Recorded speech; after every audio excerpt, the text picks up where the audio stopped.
শুরু এখানেই, কাছে দূরে যে যেখানে থেকে শুনছেন এই মুহূর্তে রেডিও সারাবেলা 98.8 FM ভূতবেলা নিয়ে আপনাদের মাঝে হাজির হয়ে গেলাম আমি রাতুল। আমার সাথে রয়েছে আজকে শাহাদুল এবং আজকের অতিথিরা। তো শাহাদুলের কাছে আমরা কিছু বাস্তব অভিজ্ঞতা শুনবো এবং এরপরে আমাদের অতিথি আছেন তাদের ঘটনা শুনবো, এবং আমার কাছে চমৎকার চমৎকার কিছু মেইল রয়েছে, আমি সেই মেইলগুলো আপনাদেরকে পড়ে শোনাবো। আর আপনার সঙ্গে ঘটে যাওয়া ভয়ঙ্কর যে কোনো অভিজ্ঞতা আমাদের সাথে শেয়ার করতে পারেন। আমাদের স্টুডিওতে এসে আপনি সরাসরি ঘটনা শেয়ার করতে পারেন। এছাড়া আপনি যদি চান আপনার ঘটনা আমি পড়ে শোনাই, সেক্ষেত্রে আমাকে মেইল করতে পারেন। আমাদের মেইল অ্যাড্রেসটি হচ্ছে bhoot.sharabela@gmail.com। অবশ্যই ঘটনা লেখার ক্ষেত্রে আপনার নাম লিখবেন, ঠিকানা লিখবেন এবং আপনার ফোন নম্বরটি অবশ্যই লিখতে হবে, এবং ঘটনাটি কার সাথে ঘটেছে, কতদিন আগে ঘটেছে, সব কিছুর বর্ণনা দিয়ে আমাদেরকে পাঠিয়ে দেবেন। সো এই মুহূর্তে আমি আর কথা বাড়াবো না, আমি চলে যাব আমার হাতে থাকা সেই প্রথম মেইলটিতে। আশা করছি আপনাদের অনেক ভালো লাগবে। আসসালামু আলাইকুম রাতুল ভাই ও শ্রোতা বন্ধুরা, কেমন আছেন? আশা করি আপনারা আল্লাহর রহমতে খুব ভালো আছেন। আমিও সুস্থ আছি আলহামদুলিল্লাহ। আজকে আমি আবারও একটা নতুন ঘটনা নিয়ে হাজির হয়েছি, মোহাম্মদ তানভীর প্রধান। ঘটনাটি শুনেছিলাম আমার ছোট চাচার কাছ থেকে। বেশি কথা না বাড়িয়ে ঘটনা শুরু করা যাক। আমার নাম রহমান, বর্তমানে একটি আইটি সেক্টরে কর্মরত আছি। আমি চাকরিতে জয়েন করেছি খুব বেশি দিন হবে না। আমি ছোটবেলা থেকেই সকলের সাথে খুব ভালোভাবে মিশতাম, এজন্য আমার অফিসের সকলের সাথে খুব ভালো একটা বন্ডিং তৈরি হয়ে যায়। আমাদের যে আইটি সেক্টর, সেখানে আমার এক কলিগ ছিল, তার নাম রাহুল। এখানে তার ছদ্মনাম ব্যবহার করছি। সে খুবই শান্ত স্বভাবের একটা ছেলে ছিল। অফিসে কার সাথে তেমন কথা বলতো না। আমি অফিসে গিয়ে দেখতাম সবার আগে অফিসে চলে এসেছে এবং সে তার জায়গায় বসে কাজ শুরু করে দিয়েছে। কাজ শেষ হলে কারোর সাথে কোনো কথা না বলেই অফিস থেকে নিজের মতো একা একা চলে যেত। এমনকি অফিসে কর্মরত অনেকেই কাজ করতে করতে টায়ার্ড হয়ে গেলে অফিসের পিয়নদের কাছ থেকে চা নাস্তা আনার জন্য বলতেন। কিন্তু আমি কখনোই রাহুলকে পিয়নের সাথে কথা বলতে বা চা নাস্তা আনার জন্য বলতে দেখিনি। রোজ অফিসে একা এসে একাই বেরিয়ে যেত। তার এই ব্যবহারটা আমার কাছে বেশ আজব লাগতো। এভাবে কয়েকদিন যাওয়ার পর রাহুলের জন্মদিন কাছাকাছি চলে আসে। রাহুলের জন্য অফিসের সকলে মিলে একটা সারপ্রাইজ দেবো বলে আমরা ঠিক করলাম। রাহুলকে সারপ্রাইজ দেওয়ার জন্য অফিসে এসেই রাহুলের জন্য একটা কেক নিয়ে আসার ব্যবস্থা করি, এবং রাহুল অফিসে আসলেই আমরা তাকে চমকে দেওয়ার জন্য অপেক্ষা করতে থাকি। কিছু সময় পর অফিসে রাহুল এলে বিভিন্ন উপহার দিতে থাকি, কিন্তু রাহুল কোনো কিছুই নিচ্ছিল না এবং কোনো কথা না বলে তার চেহারাটা দেখে মনে হচ্ছিল সে খুবই বিরক্ত। আমাদের আনা কেকটা সে হাত দিয়ে ধরেনি, দেখেনি, কাটেনি তো দূরের কথা। কার সাথে কোনো কথা না বলে সে নিজের মতো কাজ করতে চলে যায় এবং বসে কাজ করা শুরু করে। যথারীতি কাজ শেষ হলে বাসায় চলে যায়। তার এরকম আচরণে অফিসের সকলে খুবই মনক্ষুণ্ণ হয়। অফিসের সকলেই তার সাথে সকল ধরনের কথাবার্তা প্রায় বন্ধ করে দিয়েছে। রাহুল শুধুমাত্র অফিসের বসের সাথেই কথা বলতো, আর প্রয়োজন ছাড়া কারোর সাথে কোনো কথাই বলতো না। তার মধ্যে একটা জিনিস হচ্ছে, আমি যখন অফিসে জয়েন করি তখন তার শারীরিক অবস্থা মোটামুটি ভালোই দেখেছিলাম, কিন্তু অবাক করার বিষয় হচ্ছে কিছুদিন যেতে না যেতেই আমি লক্ষ্য করি তার শরীরের শারীরিক অবস্থা অবনতি হচ্ছে, যেন সে প্রতিদিন একটু একটু করে শুকিয়ে যাচ্ছে।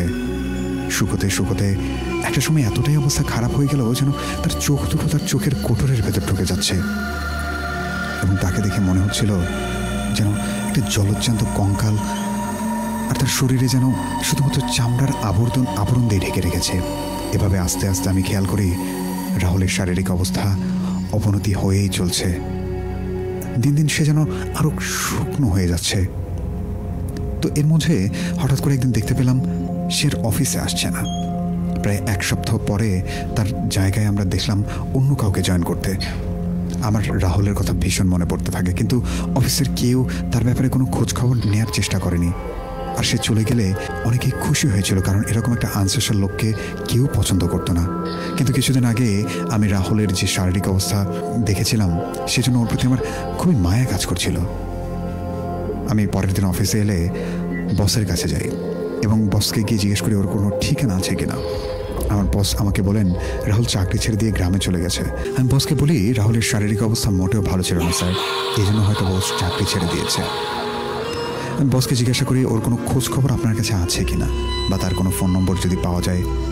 বস আমাকে একটি ফোন নম্বর দিয়ে বলেন ও চাকরি ছেড়ে দিয়ে চলে গেছে, তার খোঁজ খবর নিয়ে অযথা সময় নষ্ট করে লাভ নেই আপনার, বরং আপনার কাজে মনোযোগ দিন আপনি।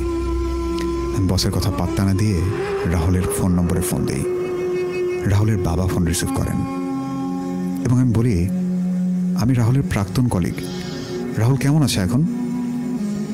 এরা তাকে জিজ্ঞাসা করায় রাহুলের বাবা আমাকে বললেন, রাহুল খুব একটা ভালো নেই, তার শারীরিক অবস্থার অবনতি হয়েছে বাবা। রাহুলের বাবার কথা শুনে আমার রাহুলের জন্য ভীষণ খারাপ লাগতে শুরু করলো। আমি রাহুলের বাবার কাছ থেকে রাহুলের ঠিকানা নেই। আমি মনে মনে ঠিক করি অফিস থেকে দুজনের ছুটি নিয়ে হলেও আমি রাহুলের বাড়িতে গিয়ে একবার রাহুলের সাথে দেখা করে আসব। যথারীতি আমি অফিসে গিয়ে বসের কাছে দুজনের ছুটির আবেদন পেশ করলাম। আমি রেগুলার অফিস করতাম, আর এই জন্য বস আমাকে খুব সহজেই দুদিনের ছুটি দিয়ে দিলেন। রাহুল যে গ্রামে থাকে সেই গ্রামটা আমাদের শহর থেকে খুব বেশি দূরে ছিল না। আমাদের শহরের পাশেই ছিল রাহুলের গ্রাম। একটা সিএনজি ভাড়া করে আমি সেই সিএনজি নিয়েই রাহুলের বাড়িতে যাত্রা শুরু করলাম। যেতে যেতে প্রায় 30 থেকে 35 মিনিট সময় লেগেছিল। রাহুলের গ্রামে গিয়ে আমি রাহুলের নাম্বারে আরেকবার ফোন করি। আবারও রাহুলের বাবা ফোন রিসিভ করেন এবং কিছুক্ষণ পরে তিনি আমাকে এসে তাদের বাড়িতে নিয়ে যান। রাহুলের বাড়িতে গিয়ে আমি দেখি, রাহুলকে দেখে আমার নিজের চোখে বিশ্বাস করতে পারছিলাম না। দেখি রাহুল বিছানার মধ্যে শুয়ে আছে, একেবারে কঙ্কাল সারে। রাহুলকে দেখে আমি প্রচণ্ড চমকে উঠি, কেননা মাত্র কয়েকদিনের ব্যবধানে কারোর শারীরিক অবস্থায় এতটা অবনতি হতে পারে এটা আমি ভাবতেও পারিনি। রাহুলের শরীরের প্রত্যেকটি হাড় যেন দেখা যাচ্ছিল, তার মুখ দেখে মনে হচ্ছিল শুধুমাত্র একটা কঙ্কাল। রাহুল আর কঙ্কালের মধ্যে শুধু পার্থক্য এটাই ছিল যে সাধারণত কোনো কঙ্কালের চামড়া থাকে না। আমার কাছে মনে হচ্ছিল রাহুল একটা জীবন্ত কঙ্কাল। আমি রাহুলের কাছে গিয়ে বসি এবং কিছুক্ষণ তার সাথে কথা বলার চেষ্টা করি, কিন্তু আমার কোনো কথারই উত্তর দেয় না রাহুল। এরপর রাহুলের বাবাকে গিয়ে জিজ্ঞাসা করি, রাহুলের এরকম অবস্থা কিভাবে হলো, ওর কোনো রোগ আছে কিনা, যদি কোনো রোগ থাকে তাহলে চিকিৎসা করানো হয়েছে কিনা, এই বিষয়গুলো আমি জিজ্ঞাসা করতে থাকি। আমার কথা শুনে রাহুলের বাবা বললেন, তারা অনেক ডাক্তার দেখিয়েছেন, কিন্তু সব ডাক্তারের কাছে রাহুলের সকল রিপোর্ট খুব স্বাভাবিক আসে। তার কোনো রোগ আছে কিনা সেটাও কেউ বলতে পারে না এবং কোথাও কোনো রোগ ধরা পড়ে না। রাহুলের বাবা বললেন, ছেলের রিপোর্ট এক ডাক্তারের কাছে দেখানোর পর ডাক্তাররা যখন রাহুলকে দেখতে আসে তখন ডাক্তাররা চমকে উঠে বলে, বিছানায় পড়ে থাকা মানুষের রিপোর্ট দেখেছিলাম কিনা। আমরা সম্মতি দিলে ডাক্তাররা বলে, এখানে আমাদের কিচ্ছু করার নেই, কারণ রিপোর্টটি একেবারে নর্মাল, কিন্তু তারপরও কেন এমন হচ্ছে এই বিষয়ে তাদের কোনো ধারণা নেই। এরপর রাহুলের বাবা বলেন, ডাক্তার দেখাতে কোনো লাভ হচ্ছিল না। তখন রাহুলকে জিজ্ঞাসা করেন তার সাথে কোনো খারাপ ধরনের কিছু হয়েছিল কিনা। রাহুলের বাবার এই প্রশ্ন শুনে রাহুল তার বাবাকে কিছুই বলতো না। রাহুলের বাবার কথা শুনে আমার রাহুলের ওপর কিছুটা রাগ হয়, কেননা তার সাথে কথা না বলা আমাকে একেবারে বেশিয়ে তুলেছিল।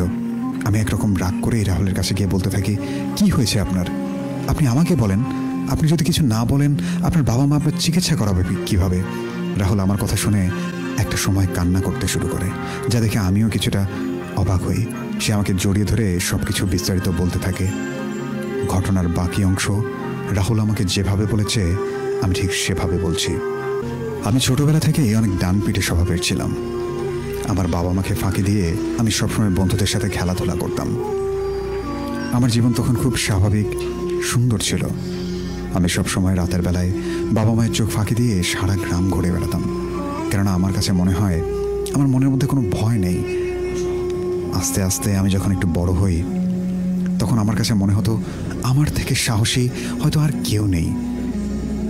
আমি আমার বন্ধুদের কাছে নিজের সাহসিকতার পরিচয় দেওয়ার জন্য অপেক্ষা করতাম। মাঝে মাঝে তাদেরকে বলতাম আমাকে এমন কিছু কাজ দিতে যা করে দিতে পারলে আমাকে যেন তারা সাহসী হিসেবে মেনে নেবে। আমার বন্ধুরা আমার পাগলামিটা দেখে হাসতো আর বলতো, সাহসীরা কখনো নিজের ঢোল নিজে পেটায় না।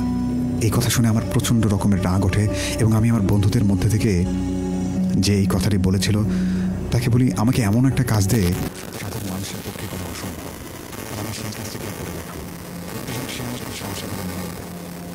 এই ইচ্ছে যে আমার জীবনের সবচেয়ে কালো অধ্যায় নামিয়ে আসবে আমি তখন বুঝতে পারিনি। আমার বন্ধুর কথা মতো সেদিন রাতে আমার বাবা মা ঘুমিয়ে পড়ার পর আমি বাসা থেকে বের হয়ে আমার বন্ধুর বাড়ির সামনে গিয়ে তাকে ডাক দিতে থাকি, এবং কিছু সময় পর হাতে করে একটি বালতি এবং হাতলে বাঁধা একটা দড়ি নিয়ে আসে। আমি এবং আমার বন্ধু হেঁটে হেঁটে সেই কুয়োর উদ্দেশ্যে রওনা হই। রাস্তায় আমার বন্ধু বারবার আমাকে বলতে থাকে, এখনও কিন্তু সময় আছে, এই কাছ থেকে ফিরে যা তুই। কিন্তু আমি ছিলাম একেবারে নাছোড় বান্দা। আমার সিদ্ধান্তে আমি অনড় ছিলাম, কারণ আমি যেভাবেই হোক আমার বন্ধুর কাছে নিজেকে প্রমাণ করতে চেয়েছিলাম। তাই আমার বন্ধুকে চুপ থাকতে বলি। একটা সময় আমরা সেই পরিত্যক্ত কুয়োর সামনে গিয়ে পৌঁছাই। যখন আমি কুয়োর কাছাকাছি আসি, তখন আমার বন্ধুর মধ্যে আজব এক ধরনের ভয় লক্ষ্য করি আমি। কুয়োটি আমার বন্ধুর থেকে বেশ অনেকটা দূরে ছিল, কিন্তু সে বারবার কুয়োটি দেখে কেমন যেন আটকে উঠছিল এবং আমাকে বারবার পেছন থেকে টেনে ধরছিল এবং বারবার নিষেধ করছিল যেতে। কিন্তু আমি এক প্রকার জেদ করেই তার হাত থেকে বালতিটি নিয়ে কুয়োর কাছে যাই। তখন আমিও মনে মনে কিছুটা ভয় অনুভব করছিলাম। কুয়োর কাছে যখন আমি যাই, গিয়ে বালতিটি কুয়োর ভেতরে নিক্ষেপ করি এবং হালকা চাঁদের আলোতে আমি কুয়োর ভেতর পানি টলমল করতে দেখছিলাম। কিন্তু অবাক করা ব্যাপার হলো, আমি যখন বালতিটি উপরে টেনে তুলি, তখন আমি দেখি বালতির ভেতর পানির বদলে এসেছে তাজা রক্ত। আমি সঙ্গে সঙ্গে বালতিটি ছুঁড়ে কুয়োর ভেতর ফেলে দিই এবং পরক্ষণেই আবার নিজের সাহসের প্রমাণ করার জন্য আমি এটাকে মনের ভুল ভেবে বালতিটিকে আবার তুলে নিয়ে আসি। কিন্তু এবারও সে আগের মতোই দেখতে পাই। বালতিটি ভেতর থেকে তাজা রক্ত এবং সত্যি সত্যি ভয় পেয়ে যাই এবার আমি। এবং কুয়োর ভেতর থেকে চাপা কণ্ঠস্বরের একটা আওয়াজ আমার কানে ভেসে আসতে থাকে। পরক্ষণে মনে হতে থাকলেও কেউ যেন আমার কানের কাছে ফিসফিস করে কিছু একটা বলছে, পারবি না, এখান থেকে কিছুই নিয়ে যেতে পারবি না, এমনকি নিজের জীবনটাকেও নিয়ে যেতে পারবি না। এই কথা শুনে আমি আল্লাহর নাম নিয়ে এক দৌড়ে কুয়োর কাছ থেকে চলে আসি।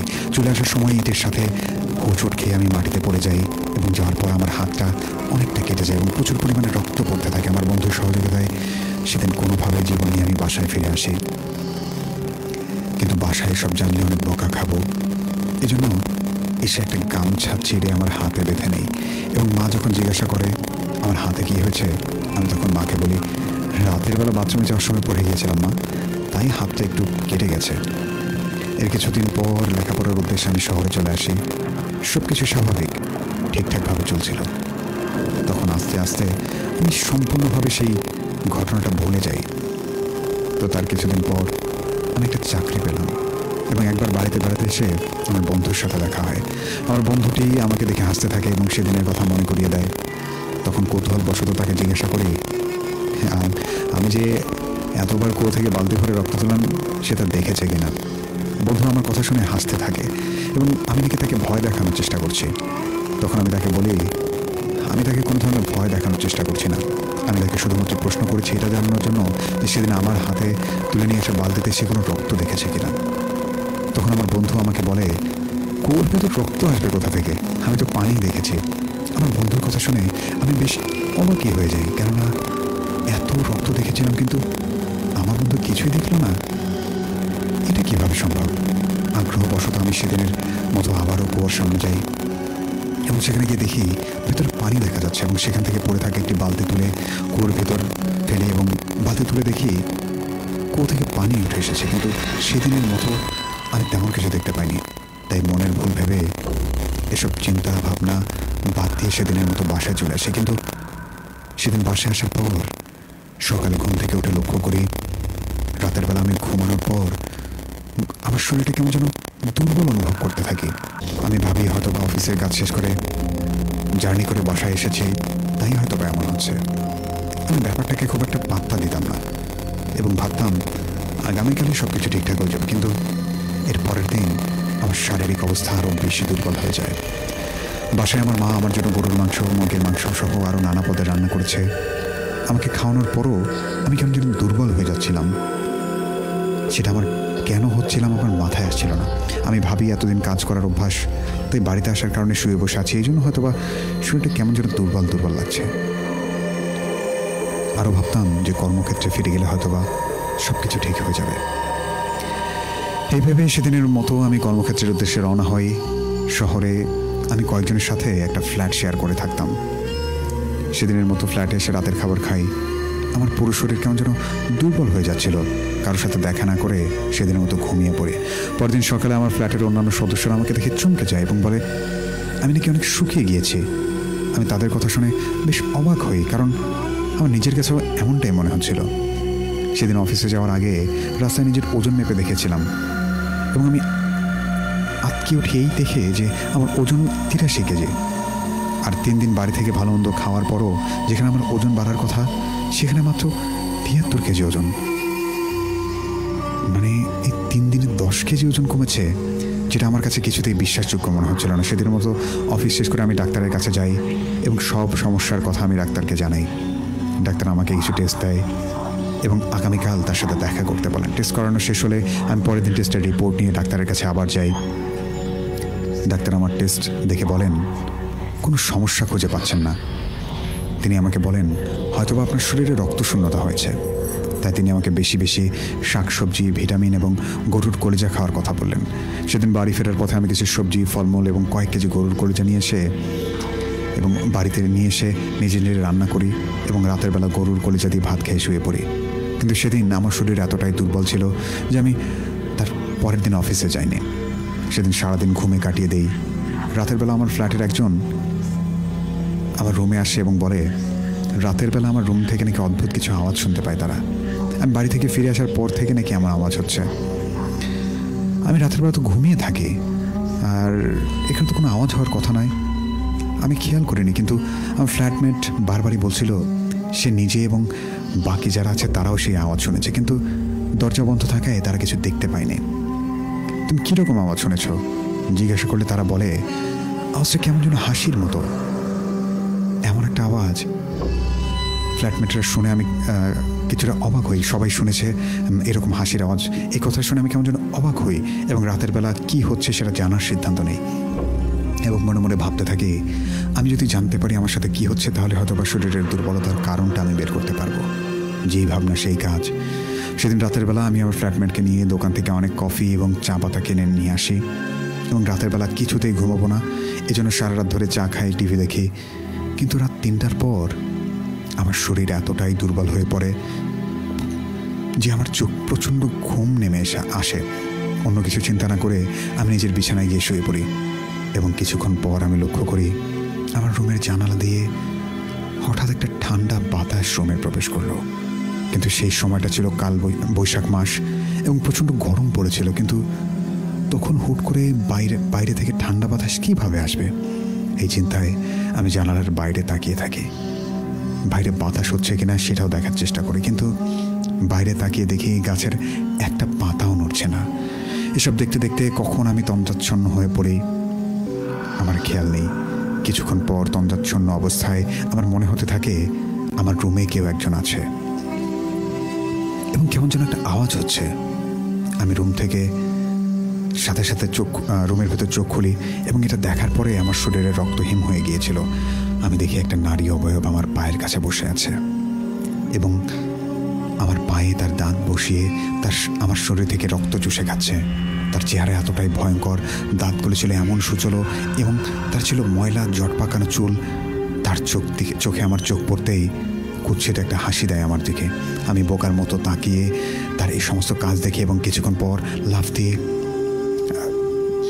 সেটা জানালার বাইরে চলে যায় এবং সে যখন জানালার কাছে দিয়ে লাফ দিল তখন মনে হলো যেন ধোঁয়ায় পরিণত হয়ে গেছে সে। আমি আমার পায়ের দিকে তাকিয়ে দেখি পায়ে কোনো ধরনের দাঁত বসানো বা কোনো ধরনের কামড়ের চিহ্ন নেই, কিন্তু আমি খুবই দুর্বল অনুভব করতে থাকি। তা সত্ত্বেও আমি মনে করি আমার হয়তো অনেক ঘুম পেয়েছে, তাই হয়তো আমি উল্টো পাল্টা দেখছি। তাই আমি হ্যালুসিনেশন ভেবে আমি সেদিনের মতো আবারও ঘুমিয়ে পড়ি এবং মাঝে মাঝে অফিস করতে থাকি এবং আমার শরীর আরও দুর্বল থেকে দুর্বল হতে থাকে।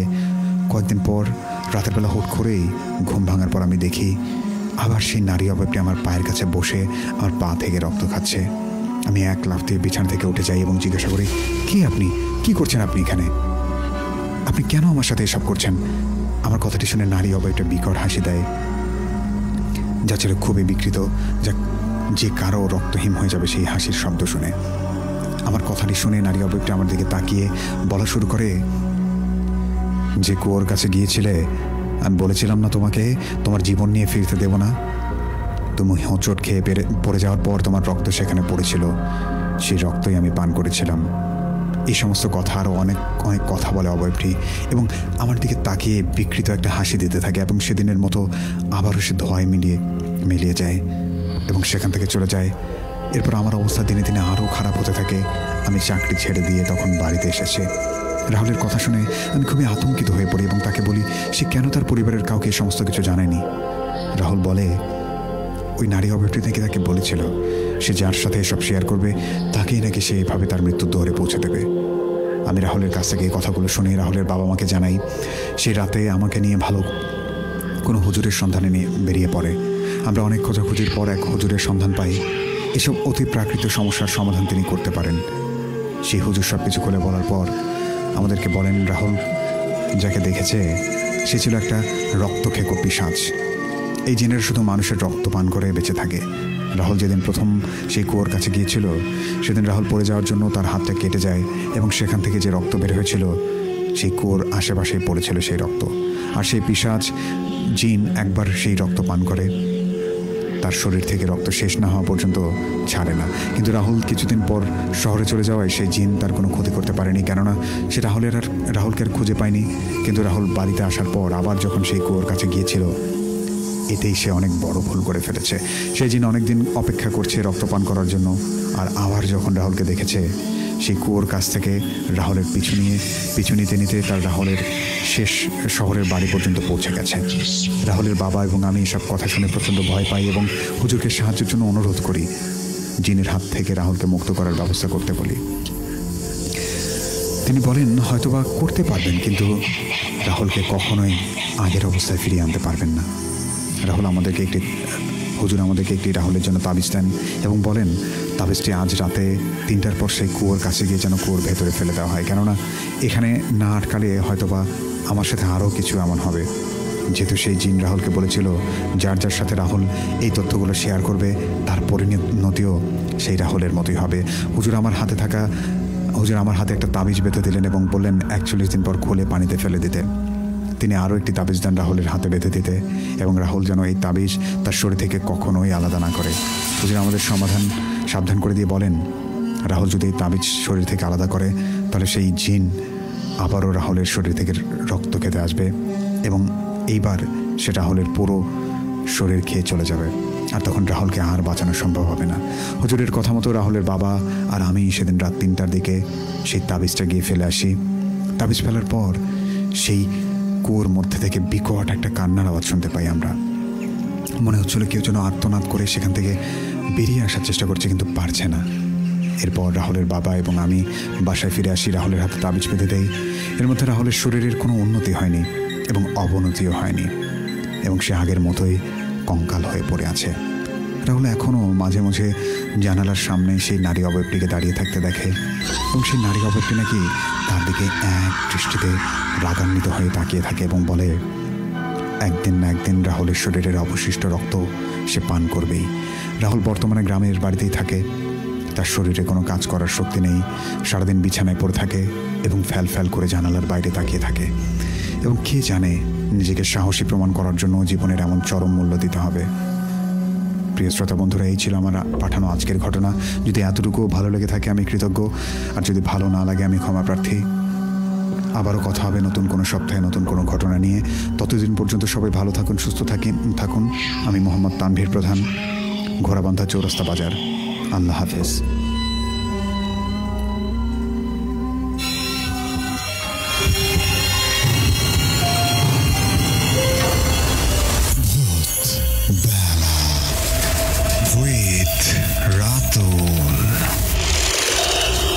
ভয়ের শুরু এখানে।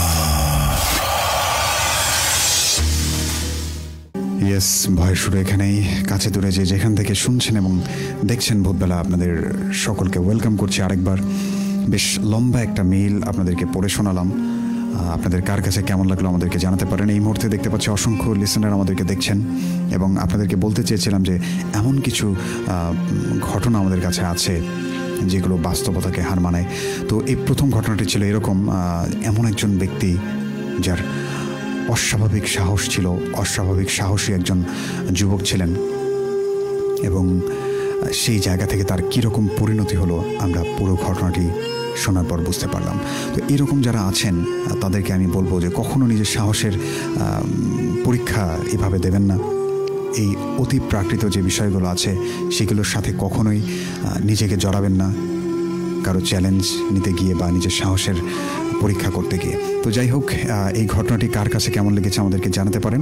এই মুহূর্তে যারা আমাদেরকে দেখছেন ফেসবুক লাইভ সহ আমাদের ওয়েবসাইট এবং আমাদেরকে শুনছেন আমাদের ফ্রিকোয়েন্সি 98.8 থেকে, আপনারা আমাদেরকে বিভিন্নভাবে জানাতে পারেন। যারা ফেসবুক লাইভে দেখছেন তারা চাইলে লাইভের কমেন্ট বক্সে আমাদেরকে লিখে জানিয়ে দিতে পারেন যে আপনাদের কাছে কেমন লাগছে এই ঘটনা, এবং আপনারা আমাদের স্টুডিওতে এসে ঘটনা শেয়ার করতে চান কিনা সেই বিষয়গুলো জানাতে পারেন। এবং আমরা একটি ফোন নম্বর আপনাদের জন্য রেখেছি, সেটি হচ্ছে 01713484465। এই নম্বরে ফোন করে আপনারা জানাতে পারেন যে কারা আমাদের অতিথি হিসাবে পরের সপ্তাহে এখানে উপস্থিত হতে চান, অর্থাৎ আপনার জীবনের ঘটনা শেয়ার করতে চান সেই বিষয়গুলো। তো দেখতে পাচ্ছি একেবারে শুরু থেকে আমি কমেন্ট পড়ছি। মাইশা মনি ছিলেন আমাদের সাথে, সালাম জানিয়েছিলেন, ওয়ালাইকুম সালাম। সোহেল বাপ্পি ছিলেন আমাদের সাথে, জানতে চেয়েছেন আমি কেমন আছি। হাসান হাবিব সাগর ছিলেন, উনি নীলের কুঠি থেকে শুনছেন, চালিয়ে যান। নীলের কুঠি জায়গাটার নাম সম্ভবত প্রথম শুনলাম, বেশ ইউনিক একটা নাম। যদি ওই জায়গার কোনো ভয়ানক ঘটনা থাকে আমাদেরকে শেয়ার করতে পারেন।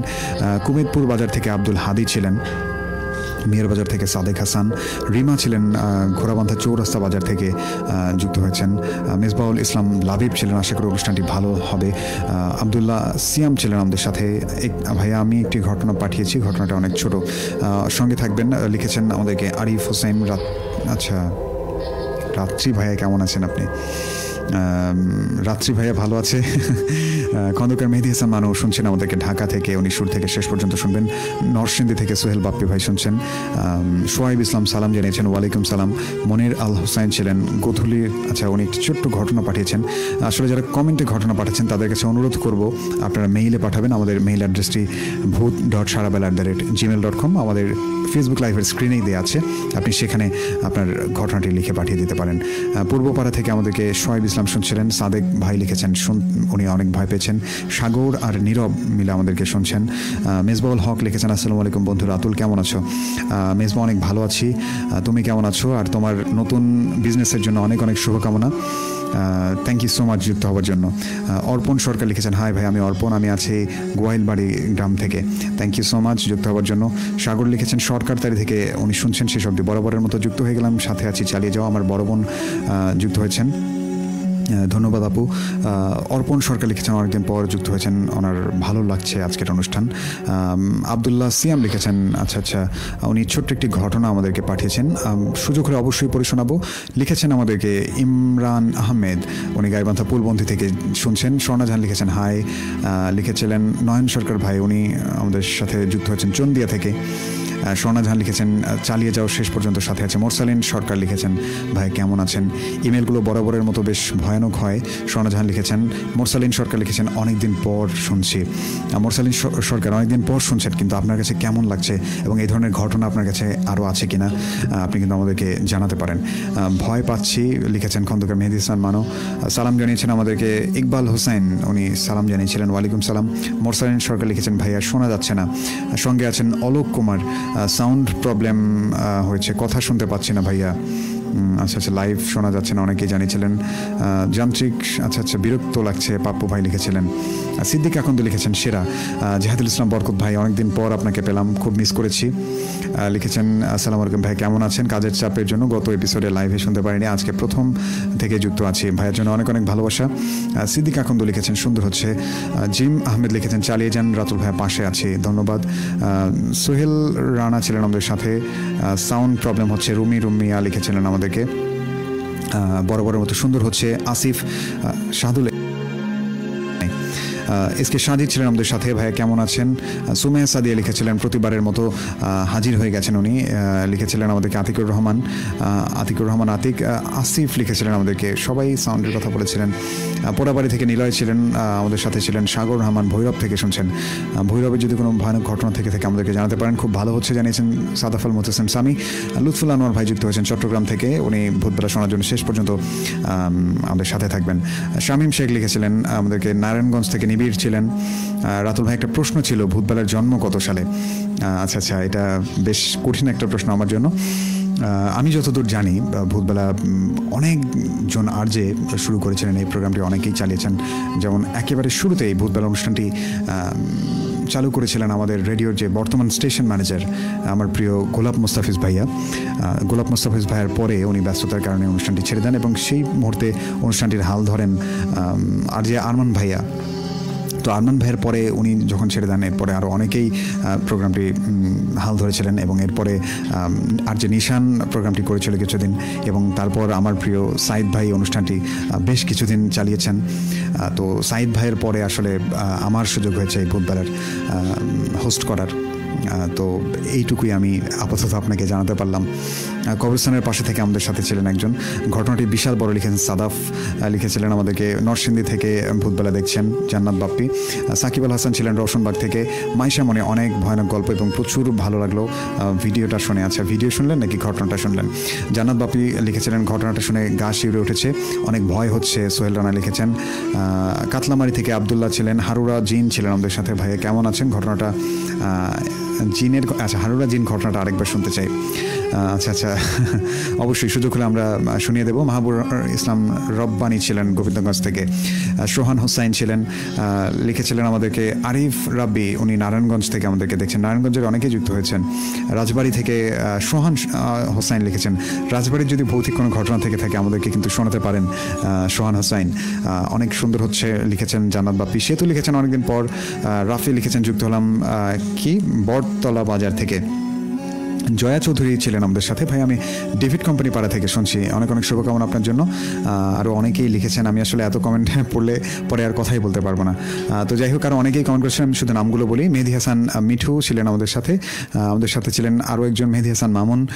আবদুল্লাহ ছিলেন আমাদের সাথে। সোহাগ ইসলাম লিখেছিলেন আমাদেরকে। ইসরাত জাহান লিখেছেন হ্যালো ভাইয়া কেমন আছেন? সরি ভাইয়া ঘটনাটা শুনলাম। মাইশা মনে লিখেছিলেন।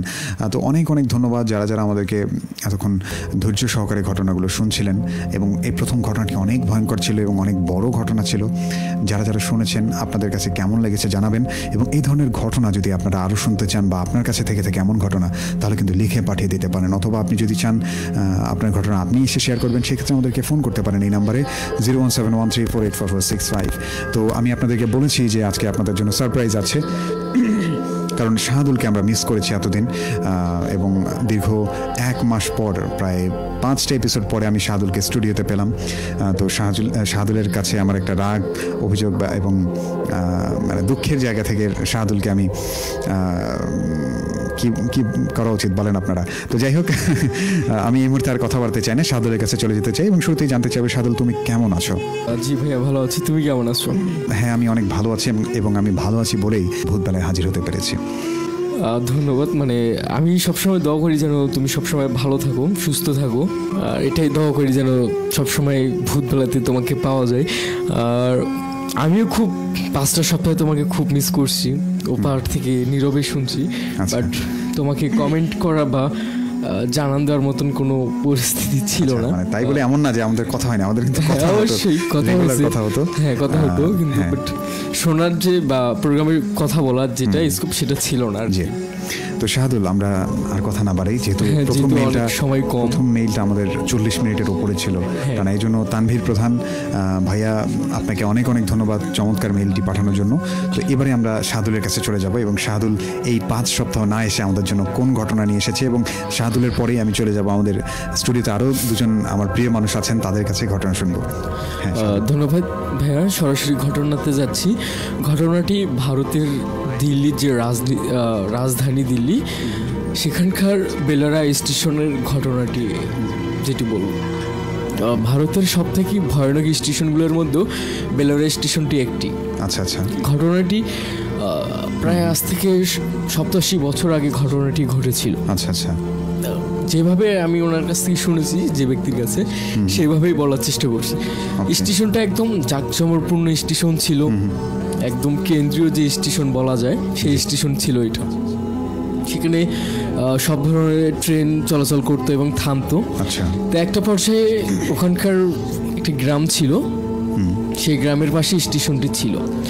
এই গ্রামে সবাই বসবাস করতো। তা এক পর্যায়ে ওখানে যাতায়াত করতে করতে একই বাড়ির একটা সময় সেই বাড়ির ঘটনায় 4জন ব্যক্তি ছিল ভাই। আচ্ছা। মা বাবা ভাই বোন এই চারজন ব্যক্তি। তারা ছেলে মেয়ে দুজন পড়াশুনো করতো এবং মা বাবা দিনমজুরি কাজ করতো খেতে। আচ্ছা। তা সে দুই ভাই বোন পড়াশোনার পাশাপাশি যখন সময় পায় তা মা বাবার কাজে যে সাহায্য করে, যে কাজটি তাড়াতাড়ি হয়ে যাবে, সেক্ষেত্রে তারা যাইতো মা বাবাকে সাহায্য করার জন্য। তা কাজ করার সময় একটার সময় যখন মেয়েটি মাধ্যমিক উচ্চ মাধ্যমিক শেষ করে, তা বলল চাকরি করতে যাবে শহরে। তা মা বাবা বললো যে এখন আমাদের কাছে কোনো আর্থিক বা অর্থ নেই যে তোকে শহরে পাঠানোর জন্য।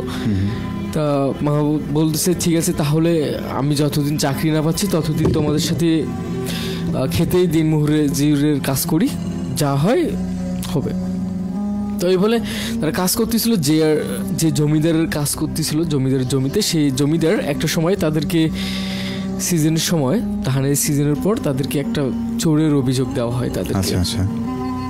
এখন এলাকার মানুষ সবাই জানে যে ওই যে চারজন ব্যক্তি আছে ওই পরিবারের সবাই জানে যে তারা খুব ভালো লোক, তারা কখনো মানুষের ঝগড়াঝাটি বা কারো গীবত কখনো বলা পছন্দ করতো না। আচ্ছা। তা সেই চারজন ব্যক্তির নামে যখন চোরের অভিযোগ দেওয়া হলো তখন এলাকার মানুষ সবাই অবাক হয়ে গেছে যে চারজন ব্যক্তির মানুষের নামে কেন এইভাবে অভিযোগ করলো জমিদার মশাই। আর একটা সময় ছিল ভাইয়া জমিদারের উপরে কোনো কেউ কথা বলার সাহস ছিল না কারো।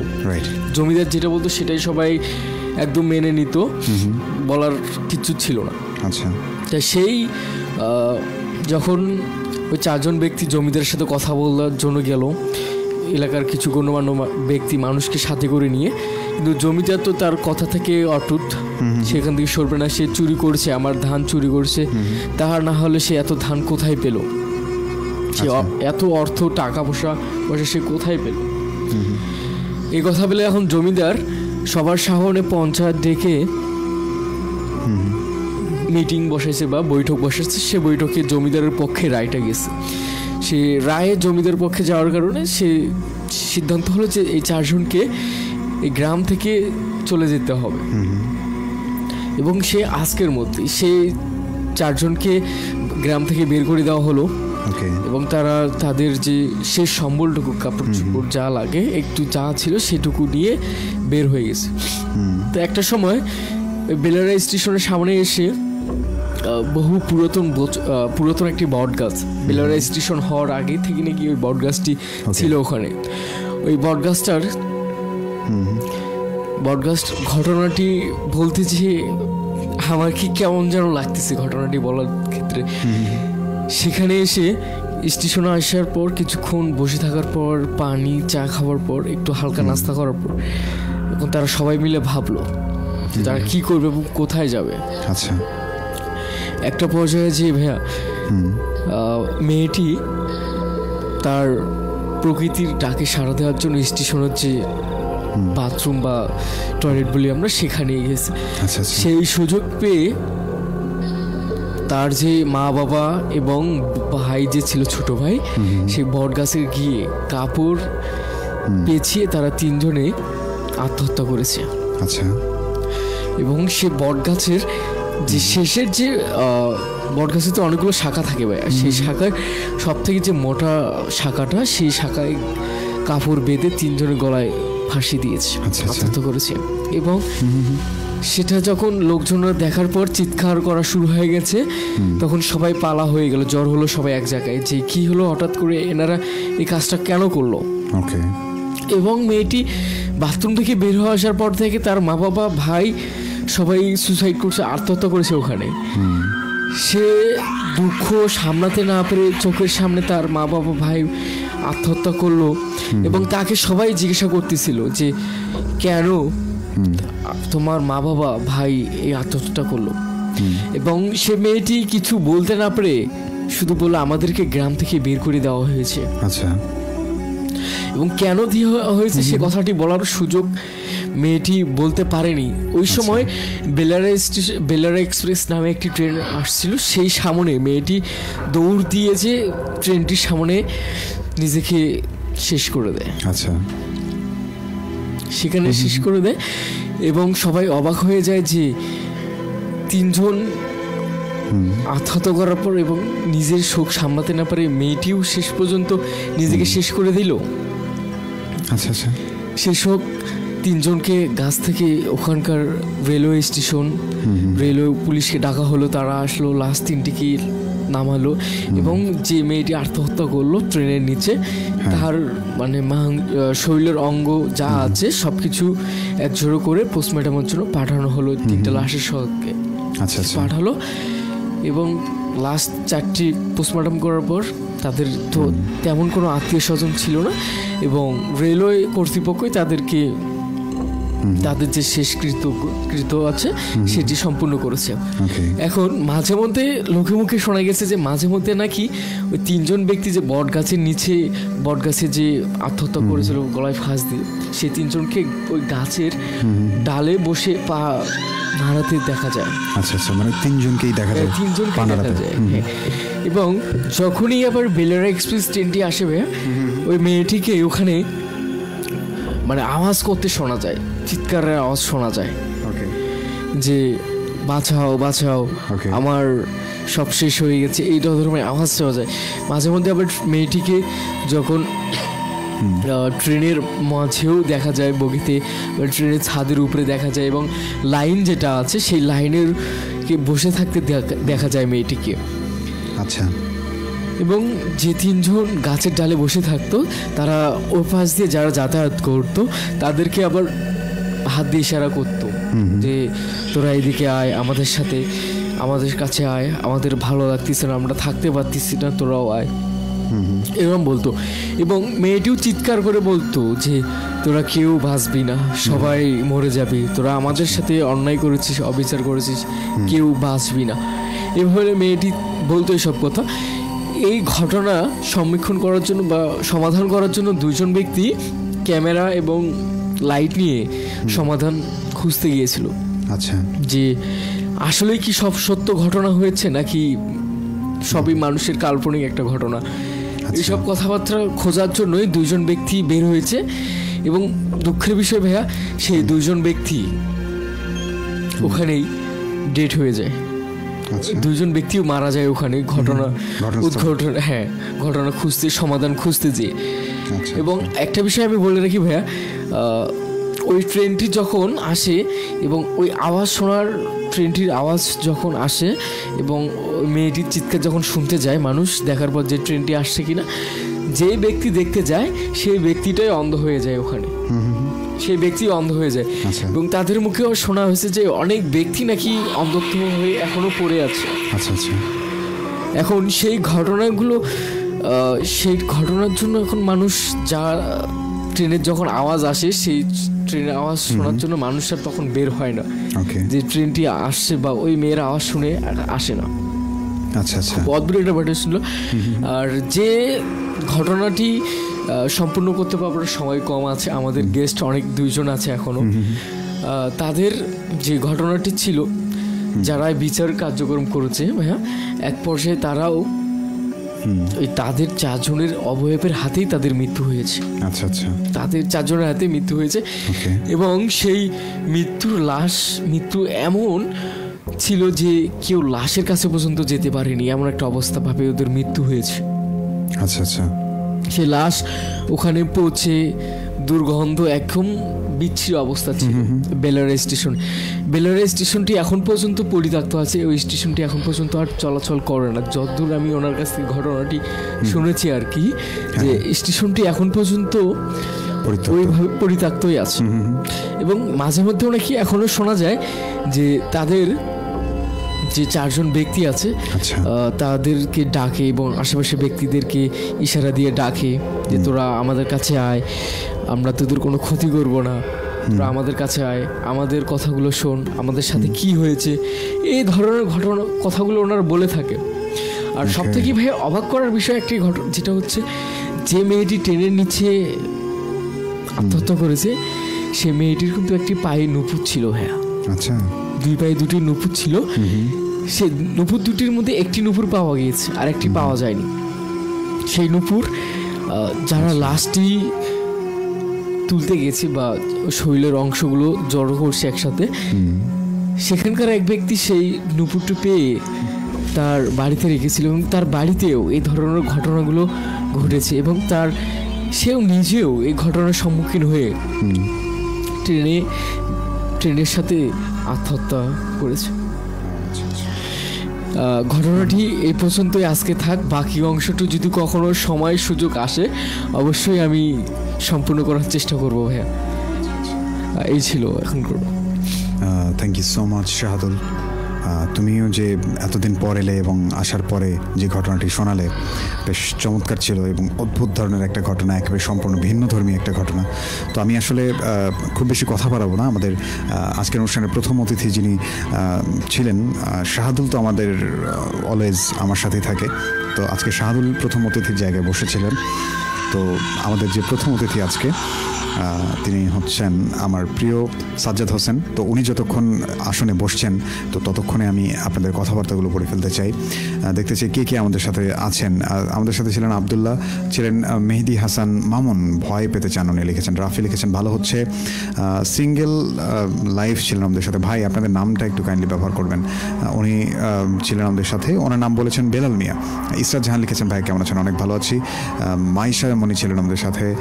আমাদের সাথে ছিলেন রাতুল ভাই, সাথে আছে মিজানুর রহমান গাইবান্ধা বাদিয়াখালী থেকে, উনি শেষ পর্যন্ত থাকবেন। ইয়াসিন আরাফাত প্রান্ত ছিলেন আমাদের সাথে রওশনবাগ থেকে। সম্রাট সাগর লিখেছেন শাহাদুল তো খুব সুন্দর গল্প বলতে পারে, যে শাহাদুল অনেক চমৎকার ঘটনা আজকে শেয়ার করেছে। ইয়াসিন আরাফাত প্রান্ত ছিলেন আবারও আমাদের সাথে। আসিফ লিখেছেন ব্যাকগ্রাউন্ড মিউজিকটার আরেকটু বাড়িয়ে দেন, একটু বেশি ভয় লাগুক। আচ্ছা, সব কিছু ব্যাকগ্রাউন্ড মিউজিক দিয়ে বিচার করবেন না। আসলে ভৌতিক ঘটনাগুলো তো আচ্ছা ঠিক আছে, আমি সরি বলতে চাচ্ছি যে মিউজিক তো আপনাকে ভয় বাড়িয়ে দেবে না, শুধু ভয়ের আবহাওয়াটা তৈরি করবে, কিন্তু ঘটনাটা মনোযোগ দিয়ে শুনতে হবে। আবার অনেক সময় দেখা যায় যে আমি যদি মিউজিকটা বাড়িয়ে দিই অনেকেরই আবার কথা উঠবে যে মিউজিক এত বাড়িয়ে দিয়েছেন কেন। লিখেছেন আমাদেরকে রাহুল, লিখেছিলেন আমাদেরকে আরও লিখেছিলেন ত্রিমোহিন থেকে একজন, ওনার নাম লেখেননি। শ্রী জীবন কুমার লিখেছেন হাই হ্যালো। নয়ন ভাই ছিলেন আমাদের সাথে, উনি যুক্ত হয়েছেন। আচ্ছা, লিখেছিলেন আমাদেরকে হাবিব, বরাবরের মতো যুক্ত হলাম রামপুরা থেকে নাবিল শেখ মুন্না। শাহাদুল ভাইয়ের ঘটনাটা বেশ ভয়ানক ছিল। নয়ন সরকার লিখেছিলেন। মনিরুল ইসলাম লিখেছেন 8 নং বোয়ালি থেকে শুনছেন, অনেক আজকে ভালো লাগছে, ধন্যবাদ। আমাদের সাথে ছিলেন তানিশা তানহা, উনি লিখেছেন যে চমৎকার ঘটনাটা। ইসরাত জাহান লিখেছেন অনেক আগের কাহিনী এটা। আচ্ছা, কোথায় শুনেছেন আপনি বলেন। লিখেছেন আমাদেরকে নূর আলম, এইমাত্র যুক্ত হলাম যশোরের নাভারণ থেকে, এবং উনি বিভিন্ন জায়গায় শেয়ার করেছেন অনুষ্ঠানটি। নূর আলম ভাই আপনাকে অনেক অনেক ধন্যবাদ, অনেক অনেক ভালোবাসা। এবং যারা এই মুহূর্তে আমাদেরকে শুনছেন তারা চাইলে কিন্তু প্রত্যেকের প্রোফাইলে একটা করে শেয়ার করতে পারেন, অথবা আপনার যে বন্ধুর সাথে এই ধরনের ভয়ানক ঘটনা ঘটেছে বা এরকম ঘটনা তার সাথে মাঝে মধ্যেই ঘটে ভৌতিক ঘটনা, তাদেরকে কিন্তু মেনশন করতে পারেন আপনি এখানে। অথবা আপনি জানেন যে আপনার ওই বন্ধুর সাথে ঘটে যাওয়া একটা ভৌতিক ঘটনা আছে, আপনি কিন্তু সেই বন্ধুটিকে বা সেই ভাই হতে পারে, বোন হতে পারে, তাদেরকে কিন্তু আপনি মেনশন দিতে পারেন যে এখানে শেয়ার করার জন্য। তো আমি আর কথা বাড়াবো না, আমি এই পর্যায়ে চলে যেতে চাই আমাদের আজকের অনুষ্ঠানের যে প্রথম অতিথি সাজ্জাদ হোসেন ভাই, তার কাছে। ভাই আসসালামু আলাইকুম। ওয়ালাইকুম আসসালাম ভাইয়া, কেমন আছেন? এই তো আছি আলহামদুলিল্লাহ, আপনি কেমন আছেন? এই তো ভাইয়া আলহামদুলিল্লাহ, আপনাদের দোয়ায় আছি। আচ্ছা, তো ভাই আমরা খুব বেশি কথা বাড়াবো না, কারণ আজকে যেহেতু অনেকটা সময় আমরা পেরিয়ে এসেছি। তো আমরা কোন ঘটনা শুনবো আপনার থেকে আজকে? আজকে আমি যে ঘটনাটি বলবো এটা হচ্ছে আমার একটা কালেক্ট করা ঘটনা, এটা আমি একজনের কাছ থেকে শুনেছি। তো এই ঘটনাটি মুক্তিযুদ্ধের আগের ঘটনা। তো এই ঘটনাটা হচ্ছে যার সঙ্গে ঘটেছে তার নাম হচ্ছে আলী ভাই। আচ্ছা, তো ঘটনাটা হচ্ছে আমি কিছুদিন আগে ঢাকায় গেছিলাম, তখন হচ্ছে ওনার সাথে একটু পরিচয় হয়, উনি ওখানকার স্থানীয় এখন হয়ে গেছেন প্রায়। আচ্ছা আচ্ছা। তো ওনাদের প্রথমত বাসা ছিল যখন উনি অনেক ছোট, প্রায় তার বয়স ছিল 4 বছর এইরকম বয়স। তখন হচ্ছে ওনাদের বাড়ি ছিল হচ্ছে কক্সবাজারের হচ্ছে পাশের কোনো একটা জেলায়।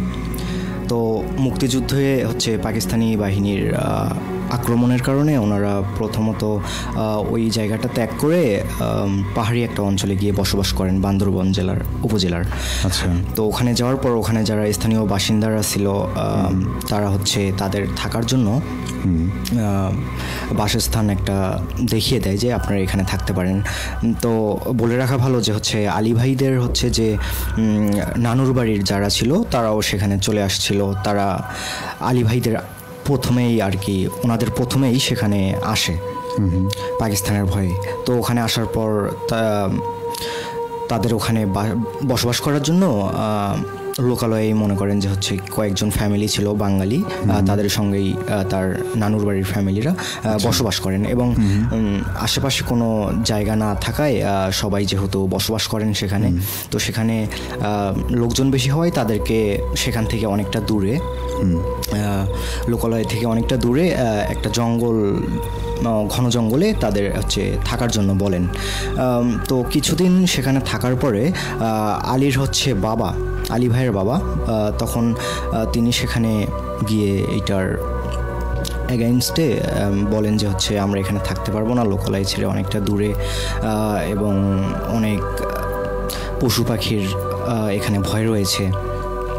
তো তখন তারা বলে যে হচ্ছে হ্যাঁ আপনারা চাইলে আমাদের সঙ্গে এখানে থাকতে পারেন, লোকালয়েই থাকতে পারেন, কিন্তু এখানে যদি আপনারা থাকতে চান, এখানে সবাই স্থানীয়, সবার নিজেদের এখানে বাসা, তো আপনারা যেহেতু থাকতে চাচ্ছেন আমাদের কোনো প্রবলেম নেই, আপনারা থাকতে চাইলে এখানে হচ্ছে জায়গা কিনে থাকতে হবে। তো সেই মুহূর্তে আলীর বাবার হচ্ছে টাকা না থাকায় তিনি হচ্ছে ওখানে জায়গা ক্রয় করতে পারেননি এবং সেখানে বসবাস করতে পারেননি বলা চলে। তো এমন অবস্থায় তারা ওখানে অনেক পরিশ্রম করে 3-4 দিন পরে হচ্ছে মানে একটা মাটির দেওয়াল তৈরি করে গাছের ছাউনি পিছিয়ে হচ্ছে একটা বাড়ি তৈরি করেন আলীর হচ্ছে বাবা মা। আচ্ছা। তো বলে রাখা ভালো, আলীর হচ্ছে বাবা মা তারা হচ্ছে ফ্যামিলি মিলে ছিল হচ্ছে ওরা 5 জন সদস্য। তো আলী ছিল হচ্ছে আলী ভাইয়ের বয়স ছিল তখন 4 বছর এবং তার একটা বোন ছিল, তার বয়স ছিল হচ্ছে 7 বছর এবং তার একটা বড় ভাই ছিল যার বয়স হচ্ছে 8 বছর বয়স। তো ওখানে বসবাস করার সময় ওখানে হচ্ছে তাদের বাড়ির হচ্ছে সামনের দিকে যাতায়াতের জন্য শুধুমাত্র একটা ঝিল ছিল, যেখানের সাইড দিয়ে ওনারা পাহাড়ি অঞ্চল যাতায়াত করতো বাজারে। তো ওখানে কিছুদিন থাকার পরে আলী ভাইয়ের হচ্ছে বাবার সম্পর্ক স্থানীয়দের সাথে একটু ভালো হয়ে যাওয়ার পর তিনি হচ্ছে গাছ কেটে এবং ঝিলের মধ্যে মাছ ধরে তাদের হচ্ছে সংসার চলতো এইভাবে, প্লাস ভালোই টাকা মোট একটা অ্যামাউন্ট পাচ্ছিলেন তিনি। তো এমন অবস্থায় কিছুদিন পরের ঘটনা, ওখানে হচ্ছে একটা গাছ ছিল, গাছটির নাম হচ্ছে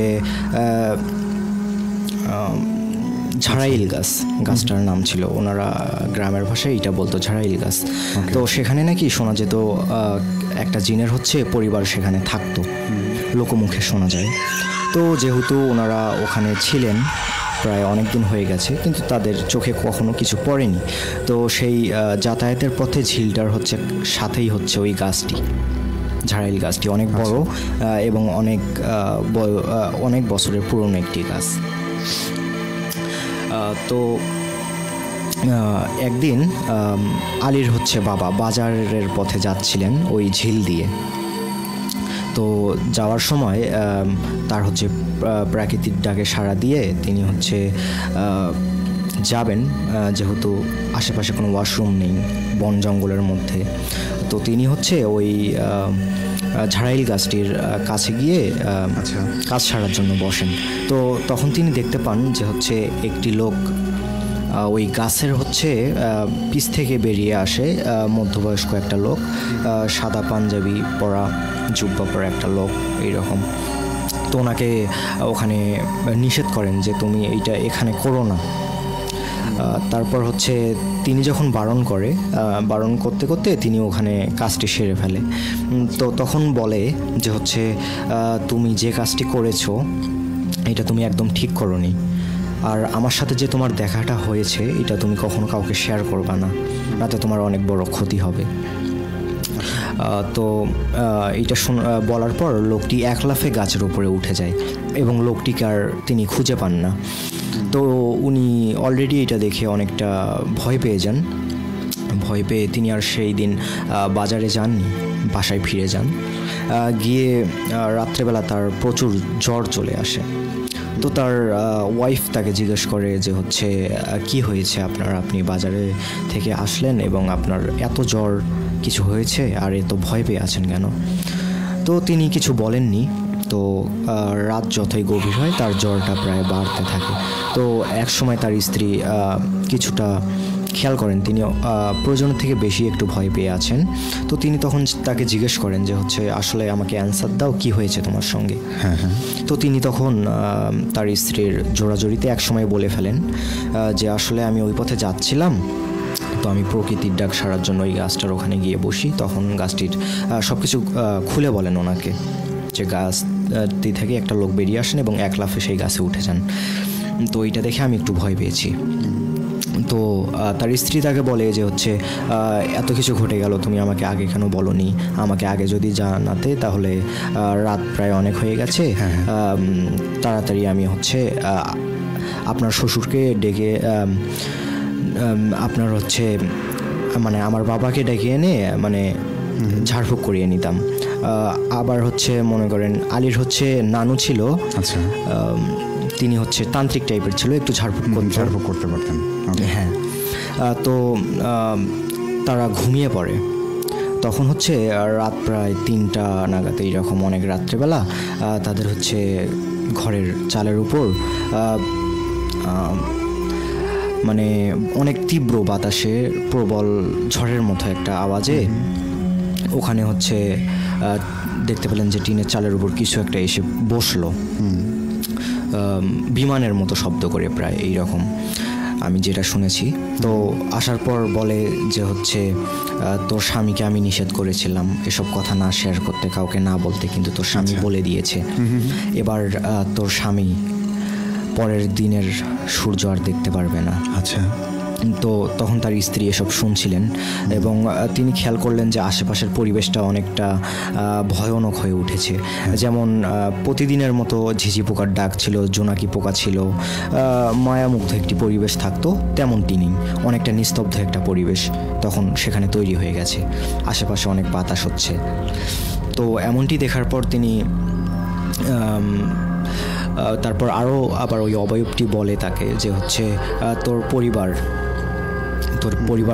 ওপর আমার অনেক আগে থেকে নজর ছিল, তোদের পরিবার ফ্যামিলিকে আমি কোনো ক্ষতি করিনি।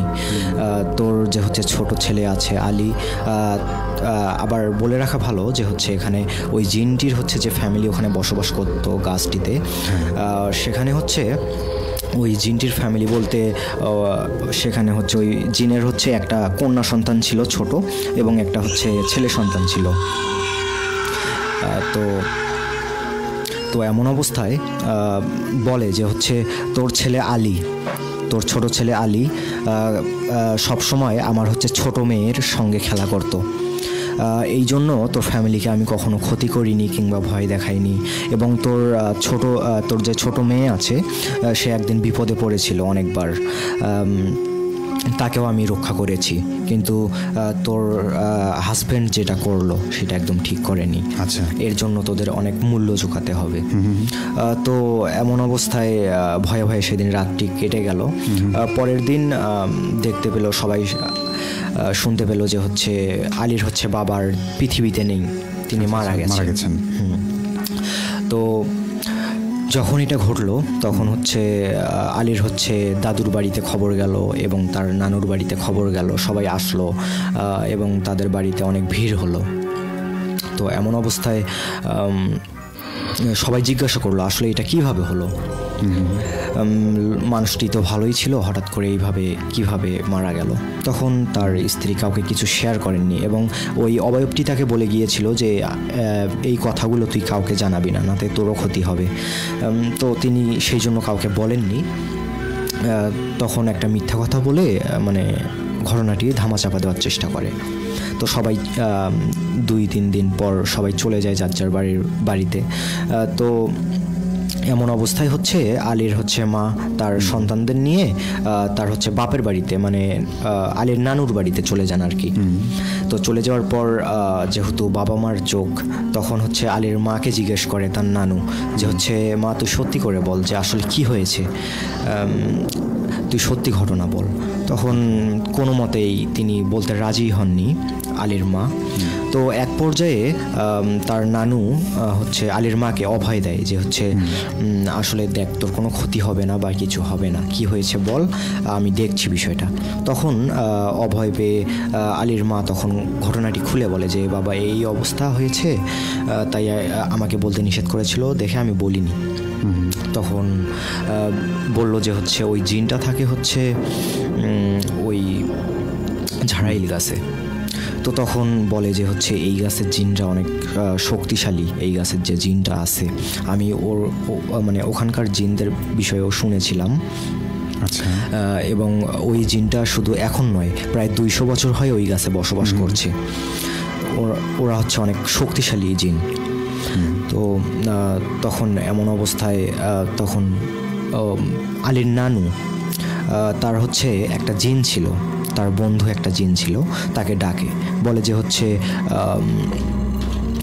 আলীর বাবাকে মানে খুন করার কারণ কি, তাকে মেরে ফেলার কারণ কি, এটা জানার জন্য তিনি ওই জিনটিকে বলে। এবং জিনটি কিছুক্ষণ বলে যে হচ্ছে আচ্ছা ঠিক আছে, আমি দেখে আসছি যে কোন কারণে হচ্ছে আপনার জামাইকে তার ওই জিনটি মেরে ফেললো। তখন কিছুক্ষণ পর জিনটি এসে উপস্থিত হয় এবং বলে যে হচ্ছে এই ঘটনা। তো বলার পর বলে যে হচ্ছে আপনার মেয়েকে এই ঘটনাটি বলার নিষেধ করেছিল, কিন্তু এই ঘটনাটি আপনাকে বলে দেয়, এর কারণে ওই জিনরা আরও রেগে গেছে এবং আপনার মেয়ের প্লাস আপনার যে হচ্ছে নাতিরা আছে তাদের ক্ষতি করতে পারে। এবং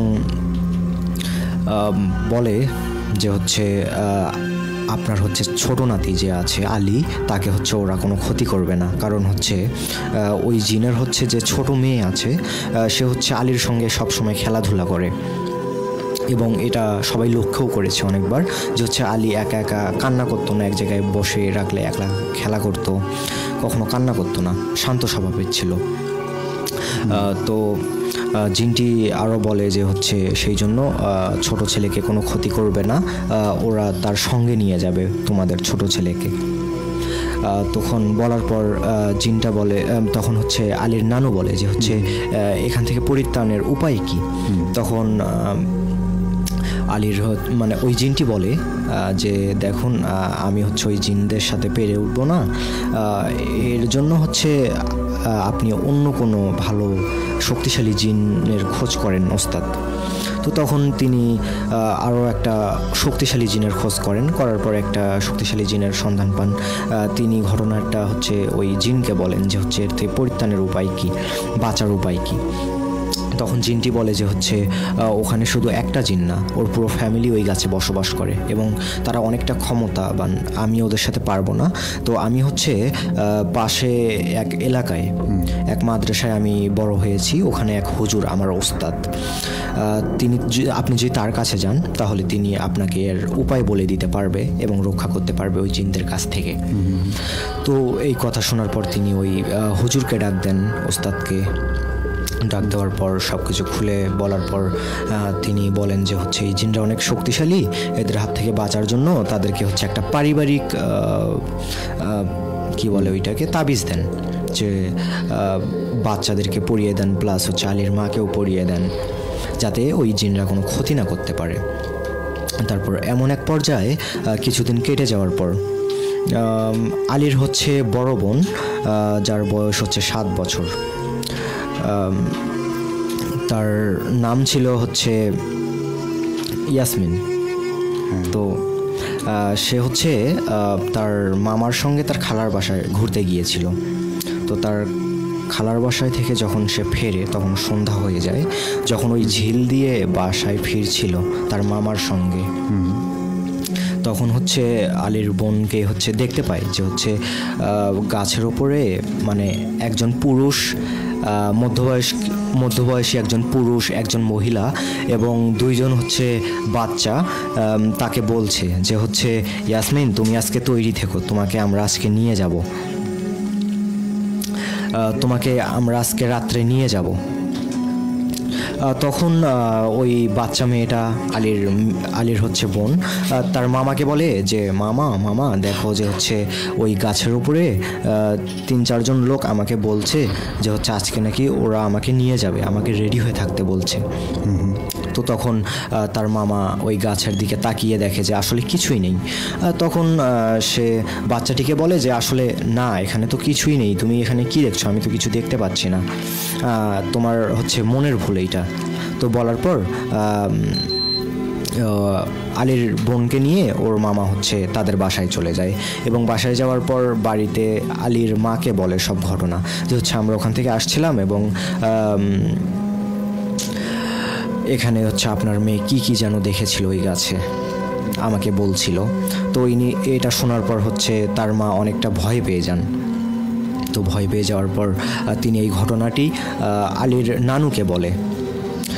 আলীর নানুকে যখন তার মা ঘটনাটি বলার পর হচ্ছে তার নানু বলে যে হচ্ছে তাবিজ থাকার কারণে ওই জিনরা আসলে তোমাদের কোনো ক্ষতি করতে পারবে না, কিন্তু শুধু ভয় দেখাচ্ছে, এইটাই, কিচ্ছু হবে না।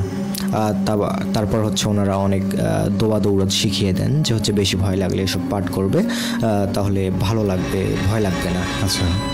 তো এমন অবস্থায় পরের দিন সকালে আলীর ওই ছোট বোন মারা যায়। তো মারা যাওয়ার পরে চারিদিকে হাহাকার পড়ে যায়, আসলে কি হচ্ছে। কিছুদিন আগে আলীর বাবা মারা গেল এবং তার যে একটা ছোট বোন সেও মারা যাচ্ছে। তো এমন অবস্থায় তখন আলীর নানু তখন হচ্ছে ওই জিনটিকে আবার ডাকার পর বলে যে আসলে আলীর বোনকে কেন মেরে ফেলা হলো। তখন ওই জিনটি বলে যে হচ্ছে আপনার মেয়ে যে ঘটনাটি তাকে শেয়ার করতে নিষেধ করেছিল ওই অবয়বটি, কিন্তু আপনার মেয়ে সেটা শেয়ার করে দেয় এবং আপনার যে হচ্ছে নাতনি ছিল সে হচ্ছে কিছুদিন আগে সন্ধ্যাবেলা বনে জঙ্গলে ঘুরে বেড়াতো, খেলে বেড়াতো। সেই সময় একটা দুষ্টু জিন তার উপর হচ্ছে আকৃষ্ট হয়, তাকে পছন্দ করে এবং 2 থেকে 3 দিন তাদের রাজ্যে ওই জিনটি হচ্ছে আলীর বোনকে নিয়ে যাওয়ার চেষ্টা করেছিল। কিন্তু ওই ঝাড়াইল গাছের হচ্ছে জিনটি সেই সময় এসে ওই হচ্ছে আলীর বোনকে রক্ষা করে ওদের হাত থেকে। যেহেতু আলীর বাবা এবং হচ্ছে আলীর মা তাদের সাথে হচ্ছে কথার গাফিলতি করে, এই কারণে তারা ক্ষিপ্ত হয়ে তার বোনকে হচ্ছে ওই দুষ্টু জিনের হাতে তুলে দেন এবং তাকে মেরে ফেলা হয়। তো এমনটা শোনার পর বলে যে হচ্ছে আমরা তো তাকে তাবিজ দিয়েছিলাম, তারপরে ওই জিনটা কিভাবে মেরে ফেললো তাকে। তখন বলে যে হচ্ছে একদিন খেলার ছলে আপনার নাতনি হচ্ছে খেলা করছিল কিছু ছেলেপেলেদের সঙ্গে পাশের জঙ্গলে। তখন হচ্ছে ওই দুষ্টু জিনটি একটা ছোট বাচ্চার রূপ ধরে এসে তাকে যে কোনো একটা পর্যায়ে বলে যে তোমার গলার তাবিজটা খুলে ফেলে দাও, দেখো আমি তোমাকে একটা ভালো তাবিজ দেব, তোমার কোনো ভয় লাগবে না। তখন হচ্ছে আপনার নাতনি ওই তাবিজটা ফেলে দেয় এবং ফেলে দেওয়ার পরেই ওই জিনটি একটা নকল তাবিজ ওই রকম সেম টু সেম তাকে হচ্ছে তার গলায় পরতে বলে এবং সে পরে নেয়। এই জন্য তার ক্ষতি হয় আর কি। তো এমন অবস্থায় বেশ কিছুদিন আবার কেটে যায়। তো বেশ কিছুদিন কেটে যাওয়ার পরে তখন যেহেতু আলীর বাবা বেঁচে নেই, তার মা হচ্ছে সন্তান হারার পর পাগলের মতো হয়ে গেছিল, বাসায় রান্না করতো না, বিভিন্ন জায়গায় ঘুরে বেড়াতো দিশেহারা হয়ে। এই কারণে তারা হচ্ছে তার নানুর বাড়িতে চলে যায় আলীরা। তো চলে যাওয়ার পরে আলীর হচ্ছে নানু তার হচ্ছে দাদার বাড়িতে পাঠিয়ে দেন তাদের সন্তানদের। হ্যাঁ, পাঠিয়ে দেওয়ার পর হচ্ছে তার কিছুদিন পরে তার হচ্ছে মা আবার মারা যায়। আচ্ছা আচ্ছা। তো মারা যাওয়ার পরে সবাই দেখার জন্য তার দাদুর বাড়ির থেকে আলীরা সবাই চলে আসে তার নানুর বাড়িতে। আসার পর বলে যে হচ্ছে কিভাবে হলো এইসব ঘটনা। তখন হচ্ছে আলীর নানু বলে যে হচ্ছে তোমরা চলে যাওয়ার পরে আমার মেয়েকে আমি হচ্ছে পাশের বাড়িতে এক ছেলের সঙ্গে বিয়ে দিই। সেই ছেলেটা গরিব পরিবারেরই ছিল, কিন্তু ছেলেটা ভালো ছিল। তো ওরা যখন বিয়ে করেছে, বিয়ে করার পর রাত্রেবেলা অনেক সমস্যা দেখা দেয়। তো আমি তাদের বিভিন্ন তাবিজ দেই। আবার তারা বলছিল নাকি আর যখন তারা এই ভহিতু মানে ভয়ের যে জায়গা, মানে রাত্রেবেলা যেহেতু ভয় দেখাতো, তারা এটার থেকে পরিত্রাণ পাওয়ার জন্য বাড়িতে নামাজ, কোরআন তেলাওয়াত করতো। যখন তারা কোরআন তেলাওয়াত করতো, তাদের নাকি ঘাড়ের সামনে কেউ এসে তাদের ঘাড়টা ধরতো এবং পিছনে তারা ঘুরে দেখতো আসলে কিছুই নেই। আবার হচ্ছে নামাজ পড়ার সময় কে যেন তাকে পিছ থেকে ধাক্কা দিয়ে ফেলে দিত। তো এসব বলছিল, আমি তাদের বিভিন্ন দোয়া দৌড়ত শিখিয়ে দেই এবং ভয় পেতে মানা করি, যেহেতু তাবিজ আছে কোনো প্রবলেম হবে না। কিন্তু এটা যে ঘটে যাবে এটা আমি আসলে ভাবতে পারিনি, আমার মেয়েটা এভাবে মারা যাবে। তারপর আবারও তারা জিনকে ডেকে সব ঘটনা শুনলো, কিভাবে মারলো। তো এসব বলার পরে তারা হচ্ছে আলীকে ভালো একটা তাবিজ দেয়, যাতে আলী এবং তার বড় ভাই ছিল সেই মুহূর্তে শুধু তাদের ফ্যামিলির মধ্যে। তো তাদেরকে দুটো শক্তিশালী তাবিজ দেয়, যার কারণে ওরা হচ্ছে তাদের কোনো ক্ষতি করতে পারে না, ওই জিনগুলো, দুষ্ট জিনগুলো। এবং এক পর্যায়ে হচ্ছে কিছুদিন ওখানে থাকার পর যখন হচ্ছে আলী দাদুর বাড়িতে নিয়ে যাওয়ার জন্য তার কাকা এবং হচ্ছে তার দাদু বলছিল, আলীর দাদু, তখন হচ্ছে আলী আকস্মিকভাবে যাওয়ার জন্য মানে রাজি হয়নি। তার একটা জেদ ছিল যে আমি নানুর বাড়িতেই থাকবো। তখন আলীর দাদু বলল যে তার নানুকে বলল যে হচ্ছে দেখেন না, এখন তো আলী এখানে থাকতে চাইছে, তো কিছুদিন ও এখানে থাক, তারপরে আপনি হচ্ছে গিয়ে আলীকে আমাদের বাসায় দিয়ে আসবেন। তো তখন আলীর নানু বলে আচ্ছা ঠিক আছে, প্রবলেম নেই, আমি দিয়ে আসবো। তো এটা বলার পর আলী ওখানেই থাকে তার দাদুর বাড়িতে। সেখানে থেকে অনেকবার তার হচ্ছে কাকা এবং তার দাদা এসেছিল আলীকে নিয়ে যাওয়ার জন্য, কিন্তু বেসিক্যালি সে যায়নি। সে তার হচ্ছে কারণ নানুর বাড়িতে ভালো লাগতো, এর কারণে তিনি আর হচ্ছে দাদুর বাড়িতে যাননি আলী ভাই। তো হচ্ছে আলী ওখানে থেকে বড় হয়, একটা মাদ্রাসায় পড়ে। তো মাদ্রাসায় পড়া এমন অবস্থায় অনেক দিন কেটে যায়, যখন আলী ভাইয়ের বয়স হয়ে যায় 15+। তো এমন অবস্থায় তিনি মাদ্রাসা পড়াশোনা চলাকালীন একদিন তার নানুর বাড়িতে আসবেন। তো নানুর বাড়িতে আসার পথে, মানে বেশি দূর ছিল না মসজিদ, তার হচ্ছে মাদ্রাসা থেকে নানুর বাড়ি।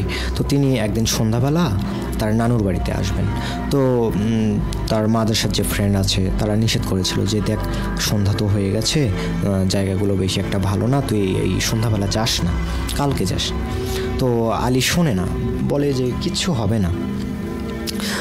তো সে যায়, রওনা দেয়। যখন সে ওই ঝিলের কাছে আসে, তো আসার পর দেখে যে হচ্ছে জঙ্গলে আকাশ থেকে একটা সাদা কাপড়ের মতো কি যেন মাটিতে নেমে আসছে, এবং সেটা অস্বাভাবিক একটা মানে আলো, সাদা আলো প্রতিফলিত হচ্ছে চারদিকে, এবং সেটা আকাশ থেকে নামছে তো নামছে, সেটা শেষ আর হচ্ছে না। সে সেই দিকে তাকিয়ে আছে ফ্যাল ফ্যাল করে। তো তাকিয়ে থাকতে থাকতে দেখে সে এক পর্যায়ে সে দেখে সে হচ্ছে সেটা নিচে নেমে আসার পরে সেটা একটা বিড়ালের রূপ নেয়, সাদা কালারের যে বিড়াল, সে বিড়ালের রূপ নেয়, এবং সেই বিড়ালটি দেখতে অস্বাভাবিক সুন্দর এবং জল করছে, সাদা কালারের একটি বিড়াল। আলী এটা দেখার পর অনেকক্ষণ সেখানে চেয়ে থাকে, এবং চেয়ে থাকার পরে কিছুক্ষণ পর ওই বিড়ালটি হচ্ছে ধোয়ার মধ্যে একটু কুয়াশা আচ্ছন্ন জায়গায় গিয়ে বিড়ালটা মিলিয়ে যায়। এটা দেখার পর যেটা আলী এতক্ষণ উপভোগ করছিল সেটা তার ভয়ে রূপান্তর হয়ে যায়, এবং সে তাড়াতাড়ি সেখান থেকে বাসায় চলে যায়। তো তার নানুর বাসায় যখন চলে যাওয়ার পর কাউকে সে ঘটনাটা শেয়ার করেনি। তারপর আবার কিছুদিন পর সে মাদ্রাসা ছুটিতে তার নানুর বাড়িতে আসছিল। তো এমন অবস্থায় দেখে যে হচ্ছে একটা মেয়ে, অনেক সুন্দর, অপরূপ সুন্দরী একটা মেয়ে, তাকে ফলো করছে এবং হাঁটছে তার সঙ্গে সঙ্গে। তখন মেয়েটি জিজ্ঞেস করে আলীকে যে কেমন আছেন। তখন আলী সরাসরি উত্তর দেয়, হ্যাঁ ভালো আছি। তো বলার পর আলী আর কোনো কথা বলেনি মেয়েটার সঙ্গে। তারা দুইজন হাঁটতে হাঁটতে আলী যখন তার নানুর বাড়ির কাছে চলে আসে, হঠাৎ করে মেয়েটি সেখান থেকে চলে যায়। তো চলে যাওয়ার পরে তখন যেমন ভাবা তেমন কাজ, আলী তার নানুর বাড়িতে চলে যায় এবং আবার যখন কিছুদিন পর মাদ্রাসা থেকে আবার ফেরার পথে দেখে ওই মেয়েটা ওই বিলে দাঁড়িয়ে আছে। তার নানুর বাড়িতে আসতে একটা বিল পড়ে, যে বিল দিয়ে আসার সময় তখন দেখে মেয়েটি আবার ওই জায়গায়। তো আজকে আলী মেয়েটাকে জিজ্ঞেস করলো যে আপনি এই জায়গায়? তো বললে হ্যাঁ আমি এই জায়গায়। তো বলে যে তোমার বাসা কোথায়? আলী তখন জিজ্ঞেস করে মেয়েটিকে। মেয়েটি বলে যে তোমার নানুর বাড়ির মানে কিছু দূর গিয়ে পাশের জঙ্গলের পরেই আমার গ্রাম, ওখানে আমার বাড়ি। তো বলার পরে মেয়েটির সঙ্গে কথোপকথন হয় এবং আস্তে আস্তে আলীর মেয়েটার উপর ভালো লাগা কাজ করে, আবেগপ্রবণ হয়ে যায়। তো হয়ে যাওয়ার পরে তখনও আলী ওই মেয়েটার সত্যতা সম্পর্কে জানতো না, আসলে এই মেয়েটা কে। তো অনেকবার আলী ওই বিলে মেয়েটির সঙ্গে বিকেলবেলা দেখা করত এবং দিনের বেলা যখন সে মাদ্রাসায় থাকতো অনেক সময় সে অনুভব করতো যে মেয়েটি তার সঙ্গে আছে, এটা অনুভব করত। তো একদিন সে যখন তার নানুর বাড়িতে ফিরছিল, সেই মাদ্রাসা থেকে যখন ফিরছিল, ফেরার পথে আবার মেয়েটির সঙ্গে দেখা হয় বিকেলবেলা। দেখা হওয়ার পর মেয়েটির সঙ্গে কথা বলতে তো ওনার আলীর মামি পানি নেওয়ার জন্য ওই ঝিলে আসে। তো ঝিলে আসার পরে দেখে যে আলী কার সাথে যেন কথা বলছে। তখন তার মামি চিৎকার করে বলে যে এই আলী, তুই কার সঙ্গে কথা বলছিস? বাতাসের সঙ্গে। তো তখন আলী বলে যে মামি না, আমি তো মানে মেয়েটির নাম কি যেন ছিল, এইটা এই মুহূর্তে আমার মনে পড়ছে না। আচ্ছা আচ্ছা। তো যাই হোক, মেয়েটি বলে যে আমি অমুকের সঙ্গে কথা বলছি। তো তখন আলী পাশে ফিরে দেখে যে মেয়েটি নেই। তো এমন দেখার পর তার মামিকে বলে যে আসলে মামি না, আমি আসলে কারোর সঙ্গে কথা বলছি না, আমি শুধু তোমার সঙ্গে জাস্ট মজা ফান করছিলাম। তো তার মামি আর তাকে কিছু বলল না, সে পানি নিয়ে চলে গেল এবং চলে যাওয়ার পরে সে দেখলো যে আশেপাশে খুঁজতে লাগলো মেয়েটিকে, সে কোথায় গেল। তো তখন আশেপাশে অনেক জঙ্গল ছিল। তো তখন সে ভাবলো হয়তো বা পাশে কোনো একটা গাছের সঙ্গে কিংবা জঙ্গলে সে লুকিয়ে পড়েছে মামিকে দেখার পর। তারপর সে ভাবলো যে আশেপাশে তো মামি যে পথে আসছিল ঝিলে পানি নেওয়ার জন্য, সেই পথে যদি আসে তখনও ওই মেয়েটিকে আর আমাকে সরাসরি মামির দেখার কথা। কিন্তু মামি কেন বলছিল যে আমি একটা হাওয়ার সঙ্গে কথা বলছিলাম, বাতাসের সঙ্গে। তখন মেয়েটি দেখে তার সামনে কোথায় থেকে যেন চলে আসে হঠাৎ করে। তো চলে আসার পর মেয়েটি তাকে অন্যমনস্ক করে দেয়, করে দিয়ে বলে যে আলীকে বলে যে আলী, আজকে আমি তোমাকে কিছু কথা বলবো যেটা আমি তোমাকে বলিনি এবং অনেক দিন হয় আমার মনে হচ্ছিল যে আমি তোমাকে এই কথাগুলো বলি। তো মেয়েটি তাকে বলে যে আসলে দেখো, আমি কোনো মানুষ না, আমি একটা জিন। আমি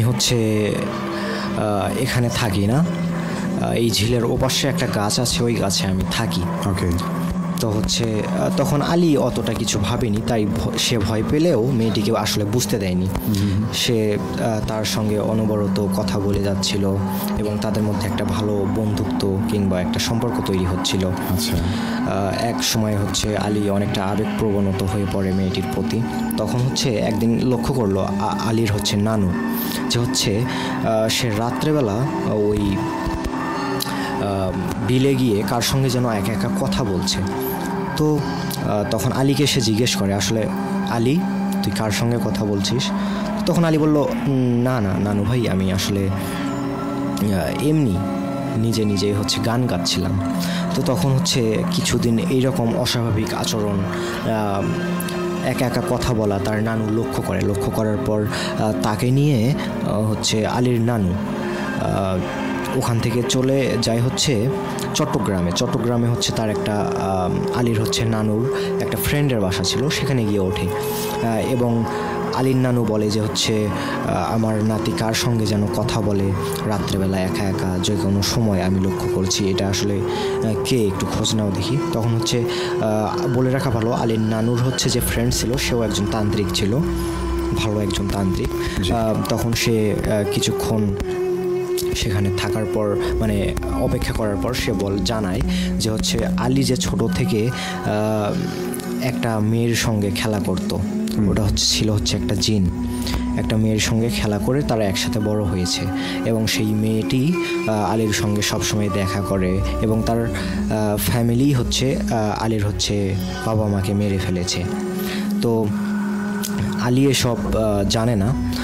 তখন হচ্ছে করে কি, তার যে ওস্তাদ ছিল মানে হচ্ছে তার যে ফ্রেন্ড ছিল, আলীর হচ্ছে নানুর যে ফ্রেন্ড ছিল, তার কাছে ছিল হচ্ছে 2টো জিন এবং হচ্ছে আলীর হচ্ছে নানুর কাছে ছিল হচ্ছে 2টো জিন। তো হচ্ছে এই 4টা জিন মিলে হচ্ছে ওই মেয়ে জিনটিকে আনার চেষ্টা করে, কিন্তু হচ্ছে ওই জিনগুলো অনেক শক্তিশালী এবং তারা তাদের ফ্যামিলি, তার বাবা মা, যেহেতু ওরা 4জন ফ্যামিলি ছিল, সেই জন্য অনেক শক্তিশালী হওয়ার কারণে তাকে নিয়ে আসা সম্ভব হয়নি। পরের দিন আবারও চেষ্টা করা হয় ওই জিনগুলোকে পাঠিয়ে এক পর্যায়ে ওই মেয়েটিকে আনার মেয়ে অবয়বটিকে আনার হচ্ছে উপস্থিত করার হচ্ছে করা যায়, তাকে আনানো যায় ওই জায়গায়। তো আনার পরে তখন মেয়েটিকে জিজ্ঞেস করে যে তোর পুরো ফ্যামিলি তো আলীর ফ্যামিলিকে শেষ করে দিয়েছে, এখন তুই এই ছেলের কাছে কি চাস? তখন মেয়েটি বলে যে হচ্ছে না, আমি আলীর সঙ্গে একসঙ্গে আমরা বড় হয়েছি, একসঙ্গে খেলাধুলা করেছি ছোট থেকে, আমি ওর কোনো ক্ষতি করব না। তখন আলীকে বলা হয় যে হচ্ছে আসলে এই যে হচ্ছে তুই জিনটির সঙ্গে কথা বলিস, যে মেয়েটির সঙ্গে কথা বলিস, এর বাবা মাই হচ্ছে তোর বাবা মা তোর বোনকে মেরে ফেলেছে। তখন হচ্ছে এক পর্যায়ে আলী রেগে গিয়ে বলে, তখন ওই মেয়েটিকে বলে যে হচ্ছে বিশ্বাসঘাতক শয়তান, তাহলে এতদিন এই ছিল তোর মনের মধ্যে, তুই আমাকে শুধু ব্যবহার করে আমার বাবা মাকে মেরেছিস এবং হচ্ছে আমাকেও মারতে চাস। তখন সে বলে ওঠে চিৎকার করে, রাগে গর্জনে বলে ওঠে যে হচ্ছে বন্দি করুন এই শয়তানকে এই মুহূর্তে। তখনই ওই মেয়েটি বলে ওঠে যে আসলে যে আলী, আমি তোমার কোনো ক্ষতি করিনি, আমার বাবা মা হয়তো তোমার বাবা মাকে মেরেছে, যেমন মানুষদের মধ্যে খারাপ ভালো থাকে, কিন্তু সেই রকম আমাদের জিনের মধ্যেও ভালো খারাপ জিন থাকে। আমি হচ্ছে তোমার বাবা মাকে মারিনি, আমার হচ্ছে বাবা মা তোমার বাবা মাকে মেরেছে, এই কারণে হচ্ছে আমি কিন্তু কোনোভাবে দোষী না। আমি তোমাকে অনেক পছন্দ করি, ছোট থেকে তোমার সঙ্গে যেহেতু বড় হয়েছি, আমি অনেক দিন তোমার সঙ্গে মেলামেশা করেছি, আমি যদি চাইতাম তোমাকে মেরে ফেলতে পারতাম, কিন্তু আমি সেটা করিনি কারণ আমি তোমাকে অনেকটা পছন্দ করি।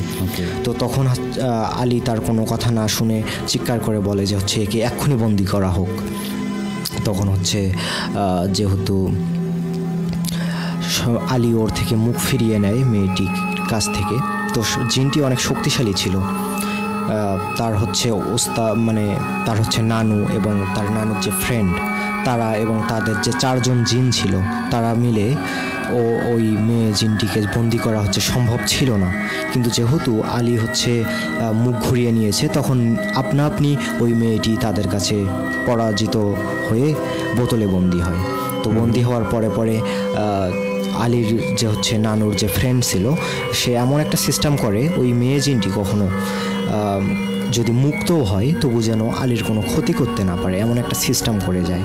তখন আলী যখন বড় হয়, এখন সে একজন ড্রাইভার গাড়ির, বিভিন্ন মালামাল নিয়ে বিভিন্ন জায়গায় গিয়ে তা সেল করে, পৌঁছিয়ে দেয় সেই মালগুলো।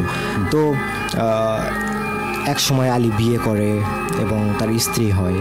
তো এমন অবস্থায় সে যখন গাড়ি চালাচ্ছিল, তার যে হচ্ছে প্যাসেঞ্জার ছিল, যে হচ্ছে হেল্পার ছিল গাড়ির যাকে বলে, 2-1 দিন পরে তার হেল্পার নাকি তার কাছে থাকতো না, কাজ ছেড়ে চলে যেত। এমন অবস্থায় কিছু রিপোর্ট পাওয়া যেত। আলী ভাইকে বলতো যে হচ্ছে দেখুন, আমি আপনার কাজে থাকবো না। তো আলী ভাই জিজ্ঞেস করেন যে কেন থাকবা না? তখন বলে যে হচ্ছে সামান্য কিছু নিয়ে আপনি আমাদেরকে মারধর করেন এবং আমাদেরকে বকাবকি করেন, এবং যারাই হচ্ছে হেল্পার হিসাবে ওই আলীর সঙ্গে ছিল গাড়িতে, তাদের নাকি রাত্রেবেলা বিভিন্ন স্বপ্ন দেখাতো রাত্রেবেলা করে, অনেক ভয় দেখানো হতো যে তুই এখান থেকে চলে যা, ওখানে কাজ করবে না, নাতে তোর অনেক বড় ক্ষতি হবে। তো এটা শোনার পর আলী হচ্ছে পাশের এক মসজিদের হুজুরের কাছে যান, গিয়ে তার প্যাসেঞ্জার একজন সাথে ছিল, তখন হুজুরকে সব বলে। তখন হুজুর বলে যে হ্যাঁ, এটা সত্যি, তুমি যখন হচ্ছে গাড়ি চালাও এবং তোমার যে হেল্পাররা তোমার কাজ ছেড়ে চলে যায়, এটার কারণে হচ্ছে ওই হচ্ছে পরীটা, যেটা হচ্ছে তোমার সঙ্গে ছিল, ছোট থেকে তোমার সঙ্গে বড় হয়েছে, যাকে হচ্ছে তোমার নানু এবং তার ফ্রেন্ড মিলে বন্দি করেছে। কিছুদিন আগে তোমার নানু মারা যায় এবং তার কিছুদিন আগে হচ্ছে তোমার হচ্ছে নানুর ফ্রেন্ডটা মারা যায়। তারা মারা যাওয়ার পরে তাদের হচ্ছে বোতলে যে বন্দি করেছিল যে হচ্ছে জিনটাকে, সে হচ্ছে শক্তিশালী জিন হওয়ায় তোমার হচ্ছে দাদুর যে ক্ষমতা ছিল সেটা শেষ হয়ে যায় এক পর্যায়ে। সেই মুহূর্তে জিনটি বের হয়ে যায় সেখান থেকে, এবং সে চরম ক্ষিপ্ত হয়ে আছে তোমার উপর, তোমাকে মারার জন্য। কারণ সে কোনো অপরাধ করেনি, সে তোমার ভালো চাইতো, তোমাকে পছন্দ করতো, কিন্তু তুমি তার উপর থেকে মুখ ফিরিয়ে নিয়েছো, এবং তোমার দাদুর পক্ষে তাকে বন্দি করাও সম্ভব ছিল না। সে নিজেই আপনাআপনিভাবে সে নিজেকে ধরা দিয়েছিল, এবং সে যখন মুক্ত হয়ে গেছে এখন সে তোমার ক্ষতি করার জন্য চেষ্টা করছে, কিন্তু তোমার আজ পর্যন্ত সে ক্ষতি করতে পারেনি। তোমাকে অনেকবার ধরেছে, তোমার উপর আসর করেছে, এবং তোমার হচ্ছে যে হেল্পাররা ছিল তাদেরকে ভয় দেখিয়েছে, তাদেরকে মারধর করেছে। এই জন্য তোমার হেল্পাররা তোমার কাছে নেই, তারা কাজ ছেড়ে চলে যাচ্ছে, এবং ওই মেয়েটি তোমার ক্ষতি করার চেষ্টা করছে। কিন্তু তোমার হচ্ছে যে ওস্তাদ ছিল, তোমার হচ্ছে নানুর যে হচ্ছে ফ্রেন্ড ছিল, সে এমন একটা সিস্টেম করে গেছে যে ওই মেয়েটি তোমার যেন কোনো ক্ষতি করতে না পারে, এবং ওই মেয়ে যে অবয়বটি আছে তার ফ্যামিলি, তার বাবা মা জিনগুলো যেন কোনো তোমার ক্ষতি না করতে পারে। তো এমন একটা সিস্টেম করে তারা গিয়েছে, সেই জন্য তুমি এখনো পর্যন্ত জীবিত আছো, এবং তুমি কোনো চিন্তা করো না, যা করার আমি করছি। ওই পরীটি তোমার, ওই হচ্ছে জিনটি তোমার আর কোনো ক্ষতি করতে পারবে না মেয়েটি। তখন তাকে হচ্ছে অনেক ঝাড়ফুঁক এবং অনেক পানি পড়া, অনেক তাবিজ দিয়ে বলেন যে হচ্ছে 49 বছর বয়স তোমার না পার হওয়া পর্যন্ত তুমি এই তাবিজটি পরে থাকবে, তার আগে এটা খুলবে না। ওকে। তো এমন অবস্থায় অনেকবার মেয়ে জিনটি তাকে আসর করেছিল, এবং এরপরে এমন এক সময় এসে এই বিষয়গুলো অনেকটা কমে যায় ধীরে ধীরে, আর হচ্ছে আলী মুক্তি পেয়ে যায়, এবং হচ্ছে আলীর যে বড় ভাই আছে সে হচ্ছে বাইরে দেশে ইউরোপে গিয়ে এখন চাকরি করে, এবং সে ঢাকা শহরে আলী ভাই হচ্ছে গাড়ি চালায়। তো ওখানে ঢাকায় যাওয়ার এক পর্যায়ে ওনার সঙ্গে আমার পরিচিত হয়, এবং ভালো একটা বন্ডিং হয়। যখন ভূতবেলার বিষয়ে আমি বলি, আমাকে কিছু ঘটনা স্টোরি উনি শেয়ার করেন, আরও কিছু ঘটনা ছিল। তো এই ছিল আমার ঘটনা ভাইয়া। আশা করছি শ্রোতাদের সবাইকে ভালো লেগেছে ঘটনাটি। Thank you so much Sajjad Hossain, আপনার এই চমৎকার ঘটনাটি আমাদের সাথে শেয়ার করলেন, এবং বিশাল বড় একটি ঘটনা। আজকে ভূতবেলার প্রথম মেইলটি ছিল, সেটিও প্রায় মোটামুটি 1 ঘন্টার কাছাকাছি ছিল, এবং তো এরপরে আমি সাজ্জাদের কাছে যে ঘটনাটি শুনলাম, আমাদের আজকের অনুষ্ঠানের প্রথম অতিথি, তার ঘটনাটিও বেশ চমৎকার ছিল, এবং উনি বেশ লম্বা একটা ঘটনা কত গুছিয়ে আমাদেরকে শেয়ার করেছেন। এবং যে সকল লিসেনার আমাদের সাথে এই মুহূর্তে যুক্ত আছেন, আমি তাদের কথাবার্তাগুলো যেতে চাই, এবং ততক্ষণে আমাদের আরেকজন স্টুডিওতে যে অতিথি আছেন আবির, আমরা তার কাছে চলে যাব। দেখতে পাচ্ছি আমাদের সাথে নূর আলম ভাই লিখেছিলেন, উনি নাভারণ থেকে যুক্ত হয়েছেন। আমাদের সাথে হাবিব ছিলেন, উনি গাইবান্ধা থেকে দেখছেন। শাহাদুরের কাছে ঘটনা শুনতে চেয়েছিলেন, আমাদের সাথে ছিলেন আবারও হাবিব। লিখেছিলেন আমাদেরকে আরিফুল ইসলাম ভাই আপনাকেও মিস করছি। লিখেছেন সাদমান ওয়াসিফ সিয়াম, ভাই কেমন আছেন? সবাই অনেক ভালো আছি। আজকের ঘটনাগুলো অনেক চমৎকার লেগেছে, বিশেষ করে ইমেলটি এবং শাহাদুল ভাইয়ের ঘটনা। জাহিদুল ইসলাম বরকত ভাই লিখেছেন, ভাইয়ের জন্য অনেক অনেক ভালোবাসা। লিখেছেন আজকের গল্পগুলো অনেক সুন্দর। লিলি লিখেছিলেন আমাদেরকে। সিয়াম মিয়া ছিলেন, দ্বিতীয় ঘটনা গল্পটা অনেক চমৎকার ছিল। নয়ন সরকার ভাই লিখেছেন, রঞ্জু মিয়া লিখেছেন নারায়ণগঞ্জ থেকে, আতিক মিয়া ছিলেন ভাইয়া বাইরে বৃষ্টি পড়ছে, ইলেকট্রিসিটি নেই, অনেক ভয় লাগছে। থ্যাংক ইউ সো মাচ, চমৎকার একটা অনুভূতি। লিখেছিলেন আমাদেরকে তানভীরা কন্দ, উনি লিখেছেন অনেকদিন পর যুক্ত হয়েছি সুন্দর জাহান, আচ্ছা আচ্ছা সুন্দর জাহান পর থেকে, আচ্ছা সুন্দর জাহানপুর নাকি সুন্দর জাহান মোড় থেকে, একটু জানাবেন কাইন্ডলি। লিখেছিলেন আমাদেরকে নবাব মৃদু ভাই, আমি বাদিয়াখালী থেকে যুক্ত হয়েছি, অনেক ভয় লাগছে, চালিয়ে যান। মেজবাউল হক লিখেছেন অনেক ভালো আছে বন্ধু, সেই সাথে কৃতজ্ঞতা জানিয়েছেন, অনেক অনেক ধন্যবাদ, শুভকামনা রইল তোমার জন্য। লিখেছিলেন আমাদেরকে ভাইয়া গল্পটা বেশি ভয়ের নয়, এর থেকে আচ্ছা আচ্ছা ভয়ঙ্কর ঘটনা শুনতে চেয়েছেন। যাই হোক, অনেক অনেক ধন্যবাদ। আরেকজন লিখেছেন ভূতের সাথে কত দেখা হয়েছে হিসাব নেই, তাই আচ্ছা তাহলে একদিন আসুন ভূতবেলায়, আমরা এরকম ভূতেরই খোঁজ করছি। লিখেছিলেন আমাদেরকে গাইবান্ধা থেকে দেখছি, পিচ্চি হাবিব ছিলেন আমাদের সাথে। আচ্ছা যাই হোক, অনেক অনেক ধন্যবাদ যারা যারা ছিলেন। আমি যেহেতু সময় অনেক কম, আমি চলে যেতে চাই আমাদের আজকের অনুষ্ঠানের আরেকজন অতিথি আবির ভাইয়ের কাছে। আবির ভাই কেমন আছেন? ভালো আছি আলহামদুলিল্লাহ, আপনি কেমন আছেন? আমি আছি আলহামদুলিল্লাহ অনেক ভালো। আবির, আমরা কোন ঘটনা শুনবো আপনার কাছ থেকে? খুব বেশি কথা বলাচ্ছি না, তো আজকে যে ঘটনা বলবো আমার এক ফ্রেন্ডের বড় ভাইয়ের সাথে ঘটে যাওয়া ঘটনা আর কি। ওকে। তো আমার ফ্রেন্ডের বড় ভাইয়ের নাম ইমন।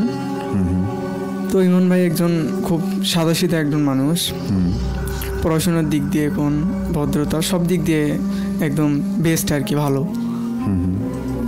তো তার বাবা হলো চাকরি করতো, চাকরি সূত্রে বাইরে থাকতো। আচ্ছা আচ্ছা।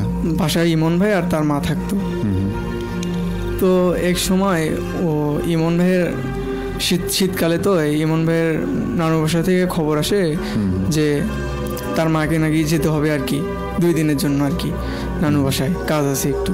তো ইমন ভাইয়ের পরীক্ষা, তো ইমন ভাই পরীক্ষার জন্য তো আর যাইতে পারবে না, ইমন ভাই পরীক্ষার জন্য যাইতে পারবে না। তো তার আম্মু যাওয়ার আগে কিছু খাবার রান্না করে ফ্রিজে রেখে দিল আর কি, যে পরে তুই খাস সেগুলো গরম করে ফ্রিজ থেকে বের করে। তো ইমন ভাই 5 ওয়াক্ত নামাজ পড়তো। হ্যাঁ। তো জোহরের নামাজ পড়ে এসে একটা ঘুম দিছে। তার মা নানু বাসায় যাওয়ার পর ঘুম থেকে উঠে দেখে মাগরিবের আজান দিচ্ছে আর কি, মানে মাগরিবের আজান দিচ্ছে। তো উঠে মাগরিবের নামাজটা পড়ে আর কি একটু রাস্তার দিকে বের হলো আর কি।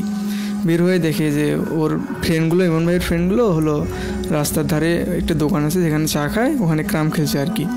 তো ওখানে কিছুক্ষণ বসে থাকার পর ইমন ভাই এশার আজান দিল, নামাজ পড়ে এসে একটু পড়ার টেবিলে বসলো আর কি। তো পড়ার টেবিলে বসার পর তার মনে করেন যে আর কি মাথায় কিছু কাজ করছে না আর কি, মাথা ভার হয়ে আসছে, পড়ার কোনো ইচ্ছা থাকতেছে না আর কি। তো তিনি কি করলেন, খাওয়া দাওয়া করে একটু ঘুম দেওয়ার চেষ্টা করলেন। তো ঘুম দেওয়ার চেষ্টা করলেন, তাও ঘুম দিতে পারছেন না আর কি। তো এরকম করতে করতে হঠাৎ আর কি ঘুমিয়ে গেলেন। তো ঘুমিয়ে স্বপ্নেতে দেখে যে তিনি অজানা এক শহরে চলে গেছে, মনে হয় এটা পৃথিবীর ভেতরে কোনো জায়গা না, পৃথিবীর বাইরে আর কি, মানে ওনার চেনা জায়গা, সম্পূর্ণ অচেনা একটা জায়গা, অচেনা জায়গা। তো দিক দেখতেছে কোনো জায়গা আর কি চেনা মনে হচ্ছে না আর কি, অচেনা একটা জায়গা। তো তিনি ভাবলেন যে সোজা যেতে যেতে দেখে একটি মুরব্বী লোক দাঁড় হয়ে আছে লাঠি নিয়ে, বলতেছে বাবা তোর সামনে অনেক বিপদ, সাবধানে থাকিস।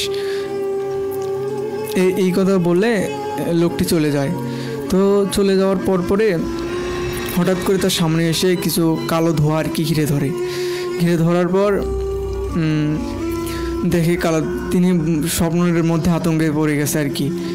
তো এই কালো ধোঁয়ার মোড় থেকে মাঝখান থেকে 4 থেকে 4 জন কুৎসিত কালাকার চেহারার একদম বের হয়ে এসে তার দিকে দেখে আর হাসে। আচ্ছা। একের পর এক হাসি দিয়ে যাচ্ছে আর কি। তো তিনি তখনই আর কি স্বপ্ন ভেঙে যায় আর কি, ঘুম থেকে জেগে ওঠার পর তিনি দেখে যে ফজরের আজান দিচ্ছে আর কি। তিনি ভাবে যে এটা কোনো অস্বাভাবিক কিছু না, এটা স্বাভাবিক স্বপ্নভাবে উড়িয়ে দেয় আর কি। তো পরের দিন তিনি হলো জোহরের নামাজ পড়ার পর রুমে এসে আর কি পড়ার টেবিলে বসছে, আবার পড়াশোনা করার জন্য একটু। পড়ার টেবিলে দেখে মনোযোগ বসছে না আর কি, মানে তার মাথা কাজ করছে না আর কি। কি করতে চাচ্ছেন নিজেও বুঝতে পারছেন না আর কি এরকমের। ওকে। তো তারপর একটু ঘুম দিয়ে তিনি একদম রাত্রে উঠছে আর কি, ঈশার আজানের আগে উঠে নামাজটা পড়ার পর খাওয়া দাওয়া করে, আর পড়ার কোনো রুচি নাই, তো শোয়ার জন্য আর কি রুমে গেছে। তো শীতকাল না, তো কাঁথা মোড়া দিয়ে আর কি শুইছে। তো শুইতে দেখে যে রুমের ভিতরে হঠাৎ করে গরম আবহাওয়া একদিন ঢুকে গেছে আর কি। এত ঠান্ডার ভিতরে এত গরম লাগছিল, তার শরীর পুরো একদম ধুয়ে পড়ছিল আর কি। তো তখনই দেখে যে ঘরের এক কোণা থেকে উৎপন্ন হচ্ছে কালো ধোঁয়া। আচ্ছা। তো ওখান থেকে কালো ধোঁয়া থেকে আস্তে আস্তে দেখে পুরো রুমে একদম ছড়িয়ে যাচ্ছে আর কি কালো ধোঁয়াটা। তো হঠাৎ করে পুরো রুমে ছড়িয়ে যায়, 4 কোণা থেকে 4 জন বের হয়ে আসিয়ে একের পর এক অট্ট হাসি দিতে থাকে। আচ্ছা। তো এই হাসি দেখার পর সে অজ্ঞান হয়ে যায় কি ওখানে এই অবস্থায়। তো সকালবেলা উঠে পাশের বাড়ির লোকজন দেখে যে ও সেন্স যখন ফিরছে, দেখে যে পাশের বাড়ির লোকজন আছে আর কি। ওর মা বাবাকে খবর দিছে, ওর মা বাবা বাইরে কাজ করে, এই সব ঘটনা শুনে ওর বাবা ঢাকা থেকে আগে আসছে আর কি ওকে দেখার জন্য আর কি।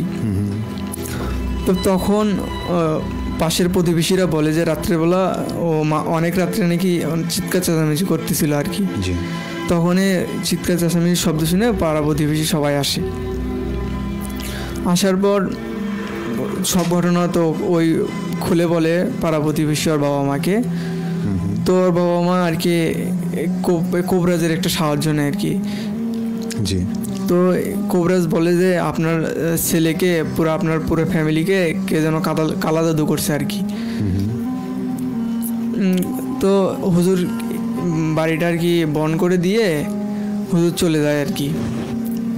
চলে যাওয়ার পর তারপর দেখে যে আবার ওই সমস্যা। এরপর ওর বাবাও নাকি ওরকম দেখতেছে, স্বপ্নে কালো ধোঁয়া এসে 4-5 থেকে 4 জন অভাবে এসে আর কি একের পর এক হাসি দিচ্ছে। তখন তো তার বাবা অনেক ভয়ে পড়ে যায় আর কি, যে এখন কি করবে। তো তিনি একজন শক্তিশালী তান্ত্রিকের আর কি সাহায্য নিয়ে তার বাসায় একদিন নিয়ে আসে সময় করে। নিয়ে আসার পর তিনি তো বুঝতে পারে যে বাসার আনাচে গোনাচে খুঁজলে কোনো না কোনো জিনিস পাওয়া যাবে, অবশ্যই কালা জাদু না অবশ্যই পাওয়া যাবে। তো তিনি খুঁজতে খুঁজতে এক জায়গায় দেখে মাটি আলগা আর কি। তো সেখান থেকে মাটিটা খুঁড়ে থেকে একটা তাবিজ বেরোচ্ছে আর কি। তো তাবিজটা ওদের পুরা ফ্যামিলিকে আর করা হয়েছিল আর কি। আচ্ছা। 7টা জিন ওদের পেছনে লাগাই দিয়েছিল। 7টা জিন ছিল খুবই শক্তিশালী, যা ওই হুজুরের পক্ষে সম্ভব ছিল না ওদের তাড়ানো। তো হুজুর করলো কি, তার এক বড় ওস্তাদ ছিল। আচ্ছা। তো সে ওস্তাদ বাইরে কাজে গেছে, তো তার আসতে 2-3 দিন সময় লাগবে। তো হুজুর বললো আপনাদের ধৈর্য ধরে 2-3 দিন অপেক্ষা করতে হবে। তখন তার ছেলে রাত্রেবেলা হঠাৎ বারান্দায় বের হওয়ার পর দেখে যে বাগানে কে যেন ঘোরাফেরা করতেছে আর কি। আচ্ছা।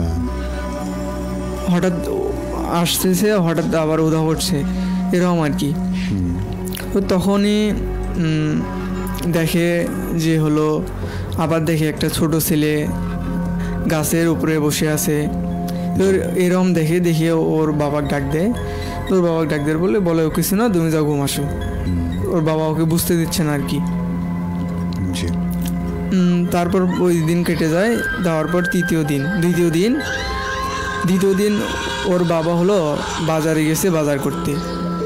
তো আসার পথে রাস্তায় এক মুরব্বির সাথে দেখা। তো উনি মুরব্বি ভেবে তার সাথে গল্প করতে করতে আসতেছে। তো মুরব্বিটা হঠাৎ বলতেছে, তোর নাম অমুক না?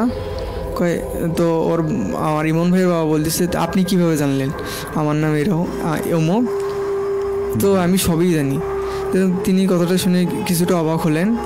হওয়ার পর তার সাথে কথা বলতে গেলেন যে তোমার ছেলেকে কেউ কালা জাদু করেছে, এরকম কথাবার্তা বলতে যাচ্ছিল আর কি। তো হঠাৎ ইমন ভাইয়ের বাবা একটা এগিয়ে আসে, দেখে তিনি একটু পেছনে পেছনে আসছিলেন আর কি। আচ্ছা। তো হঠাৎ করে দেখি উধাও হয়ে যায়। তো তিনি কিছুটা ভয়ে পড়ে যান, একটা দৌড় দেয় আর কি ওখান থেকে আর কি। দৌড় দেওয়ার পর বাসায় আসে। তো আসার পর তিনি কাউকে বলেননি আর কি, সবাই এমনিতে আতঙ্কে, বললে আরও ভয়ে পড়ে যাবে সবাই। তো পরের দিন 3 দিনের দিন তো ওই কোবরা আসছে, বাসায় আসছে। আসার পর তিনি তার সাথে আরও 5-6 জন লোক নিয়ে আসার পর তিনি হলো বাসার চারকানিতে 4 জনকে বসায় রেখে মাঝখানে আর কি তিনি কি যেন বলছে আর বলতেছে, আর হলো একটা একটা করে তাবিজটা সামনে নিয়ে কি যেন বলতেছে, আর একটা একটা করে জিনকে হাজির করতেছে। আচ্ছা আচ্ছা। তো হাজির করার পর বলতেছে যে জিনটাকে বলতেছে যে তোদেরকে কে এদের পিছনে লাগিয়েছে। বলতেছে আমার এক ওস্তাদ আছে, সে কালা জাদু করে, মানুষের ক্ষতি করার চেষ্টা করে সবসময় আর কি। আচ্ছা। ওই আমাদেরকে এদের পিছনে লাগাই দিয়েছে আর কি। আচ্ছা। তো তখন তিনি কি করেন যে বলেন যে তার জিনকে হাজির করে বলে যে এই জাদুটা কি কোনোভাবে তার ঘাড়ে কি ঘুরিয়ে দেওয়া যায় না।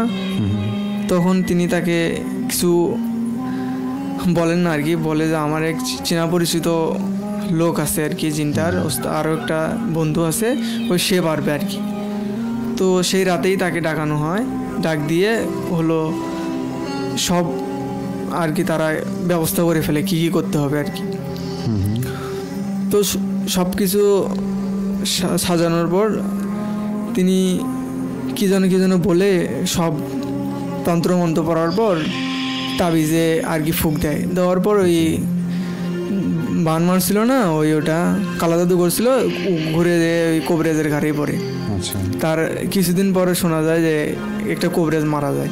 তারপরে তারা কনফার্ম হয় যে ওই কোবরেজটাই ওদেরকে কালা জাদু করছিল আর কি। এই ছিল আমার ঘটনা। আচ্ছা আচ্ছা।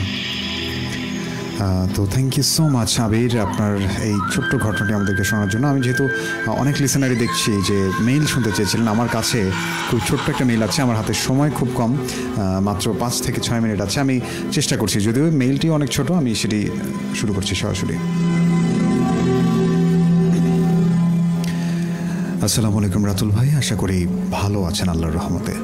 আমি আল্লাহর রহমতে ভালো আছি। বন্ধুরা, আজকে যে ঘটনাটি আমাদেরকে পাঠিয়েছেন তিনি রংপুর জেলার পালিচরা বাজারের মিয়াপাড়া গ্রাম থেকে মোহাম্মদ আবদুল্লাহ। ঘটনাটি ঘটেছিল আমার এক আঙ্কেল, ওনার নাম নূর আমিন। নূর আমিনের বাড়ি গাইবান্ধা জেলার মাঝিপাড়া গ্রামে। ঘটনাটি ঘটেছিল 2022 সালের ঈদের দিন। সেদিনটি মোটামুটি এপ্রিল মাসে ছিল। নূর আমিনের সাথে আরও 3 জন বন্ধু, মোট 4 জন মিলে সিদ্ধান্ত নিলেন যে তারা ভূত দেখে ছাড়বে। এমন একটা ইচ্ছে থেকেই তারা বিভিন্ন ভয়ানক স্থানে ঘুরে বেড়ায়, কিন্তু ভূতের দেখা পায় না বা কোনো ভৌতিক দৃশ্য তারা দেখতে পেল না।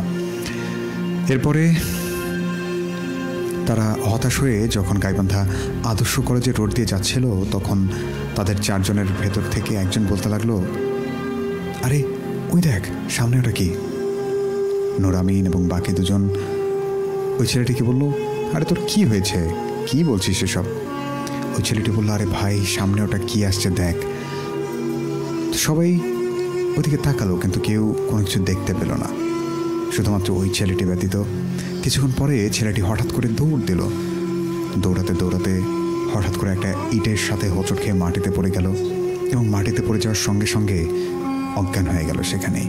নূর আমিন এবং তার সাথে 2 জন মিলে ছেলেটিকে চ্যাংদোলা করে তার বাড়িতে নিয়ে গেল। এরপর খোঁজ নিয়ে জানা যায় ছেলেটির প্রায় 1 সপ্তাহের মতো জ্বর ছিল। ওই ছেলেটি সুস্থ হলে তার বন্ধুরা সবাই মিলে তার বাড়িতে যায় এবং ওকে জিজ্ঞাসা করে সে কেন ওভাবে দৌড় দিল সেদিন, সে কি দেখেছিল। এরপর ছেলেটি বলল, আমরা সবাই যখন হাঁটছিলাম তখন আমি ওই জায়গায় এমন একটা মেয়েকে দেখেছিলাম যার মুখটি ছিল প্রচণ্ড কালো, এবং মেয়েটির গলায় বিভৎস রকমের একটা দাগ, দেখে মনে হচ্ছিল কেটে যাওয়ার মতো একটা দাগ, এবং সেখান থেকে অনর্গল রক্ত পড়ছে, এবং সে এমনভাবে আমার দিকেই এগিয়ে আসছিল। এই দৃশ্যটা দেখেই আমি সেখান থেকে দৌড় দিয়েছিলাম। এটা শোনার পর নুরামিন এবং আর দুজন বন্ধু মিলে ওই মেয়েটির বিষয়ে খোঁজ খবর করতে থাকে এবং একটা সময় পর জানতে পারে যে ওই রেল লাইনেই ওই মেয়েটির মৃত্যু হয়েছিল এবং মেয়েটির গলা কেটে গিয়েছিল সেই লাইনেই। এটা শোনার পর থেকে নুরামিন এবং তার বন্ধুরা কেউ ওই জায়গাটিতে রাতের বেলায় যাওয়ার সাহস করেনি। তো রাতুল ভাই এই ছিল আমার ঘটনা। ভালো লাগলে পড়ে শোনাবেন। ইনশাল্লাহ আগামী সপ্তাহে আরেকটি ঘটনা নিয়ে হাজির হব আমি। সে পর্যন্ত সবাই ভালো থাকবেন। ধন্যবাদ জানাই রেডিও সারাবেলা 98.8 FM-তে এবং ঘটনাটি পড়ার জন্য আবারও ধন্যবাদ জানাই রাতুল ভাইকে। আল্লাহ হাফিজ।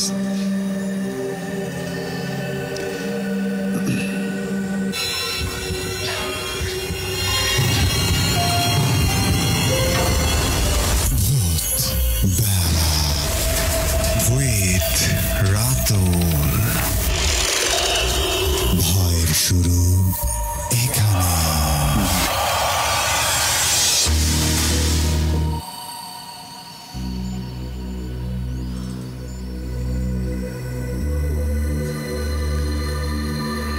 ইয়েস, ভয়ের শুরু এখানেই। আজকের অনুষ্ঠানটা এমন ছিল যে প্রথম মেইলটা ছিল প্রায় 40-45 মিনিটের মতো এবং তারপর শাহাদুলের একটা ঘটনা শুনলাম, তো সেটা ছিল 15 মিনিট মতন এবং এরপর যে অতিথি সাজ্জাদ ভাইয়ের কাছে আমরা যে ঘটনাটি শুনলাম সেটি অলমোস্ট 40 মিনিট মতো ছিল। তো সব মিলে আজকে মোটামুটি 4টা ঘটনা শুধুমাত্র প্রচারিত হলো ভূতবেলায় এবং আজকের ঘটনাগুলো বেশ বড় ছিল এবং অনেকেই লিখেছেন যে আজকের, যেমন বরকত ভাই লিখেছেন যে আজকের মেইলটা ভালো লেগেছে, শাহাদুলের ঘটনা ভালো লেগেছে এবং অনেকে বলেছিলেন সাজ্জাদের ঘটনাটাও ভালো লেগেছে এবং সর্বশেষ যে ঘটনাটি আমরা শুনলাম এবং সর্বশেষে একটা মেইল পড়ে শোনালাম আপনাদেরকে, কারণ আমার কাছে মনে হয়েছিল আজকে মেইল খুবই কম হয়েছে। আমার কাছে আরেকটা যে মেইল ছিল সেটাও বেশ বড়, তো আমি আগামী সপ্তাহের জন্য সেটা রেখে দিলাম। যদিও সময় নেই আজকে খুব বেশি কথা বলার, মাত্র 1-2 মিনিট আছে আপনাদের সাথে। তো সকলকে আমাদের সাথে থাকার জন্য অনেক অনেক ধন্যবাদ। অনেকেই লিখেছিলেন, তাদের কমেন্টগুলো আমি একটু পড়ছি। যেমন দেখতে পাচ্ছি সুরিয়া সাদিয়া লিখেছেন অনেক ভয়ানক গল্প ছিল। তানভীর আকন্দ লিখেছেন সুন্দর জানমোড় থেকে। জাহিদুল ইসলাম বরকত ভাই এবং আরিফুল ইসলাম ভাই, আপনাদের কাছে কাইন্ডলি মেইল চাই প্লিজ। সেটা অবশ্যই, ওনারা প্রচণ্ড ব্যস্ত যে কারণে ঘটনা পাঠাচ্ছেন। সালামের মোড় থেকে শুনছেন আমাদেরকে অনেকেই। তো শখের খামার মিজানুর রহমান লিখেছিলেন ভাইয়া মেইল শোনান। নয়ন সরকার ভাই ধন্যবাদ জানিয়েছেন মেইল পড়ার জন্য। আরাফাত আপন ছিলেন আমাদের সাথে, সেই সাথে আরও অনেকেই ছিলেন। তো সকলকে অনেক অনেক ধন্যবাদ যারা যারা যুক্ত ছিলেন ভূতবেলায় শেষ মুহূর্ত পর্যন্ত, তাদের প্রত্যেককে অনেক অনেক ভালোবাসা। যদি আগামী এপিসোডে সুযোগ হয় আবারও রাত 9:05 হাজির হয়ে যাব।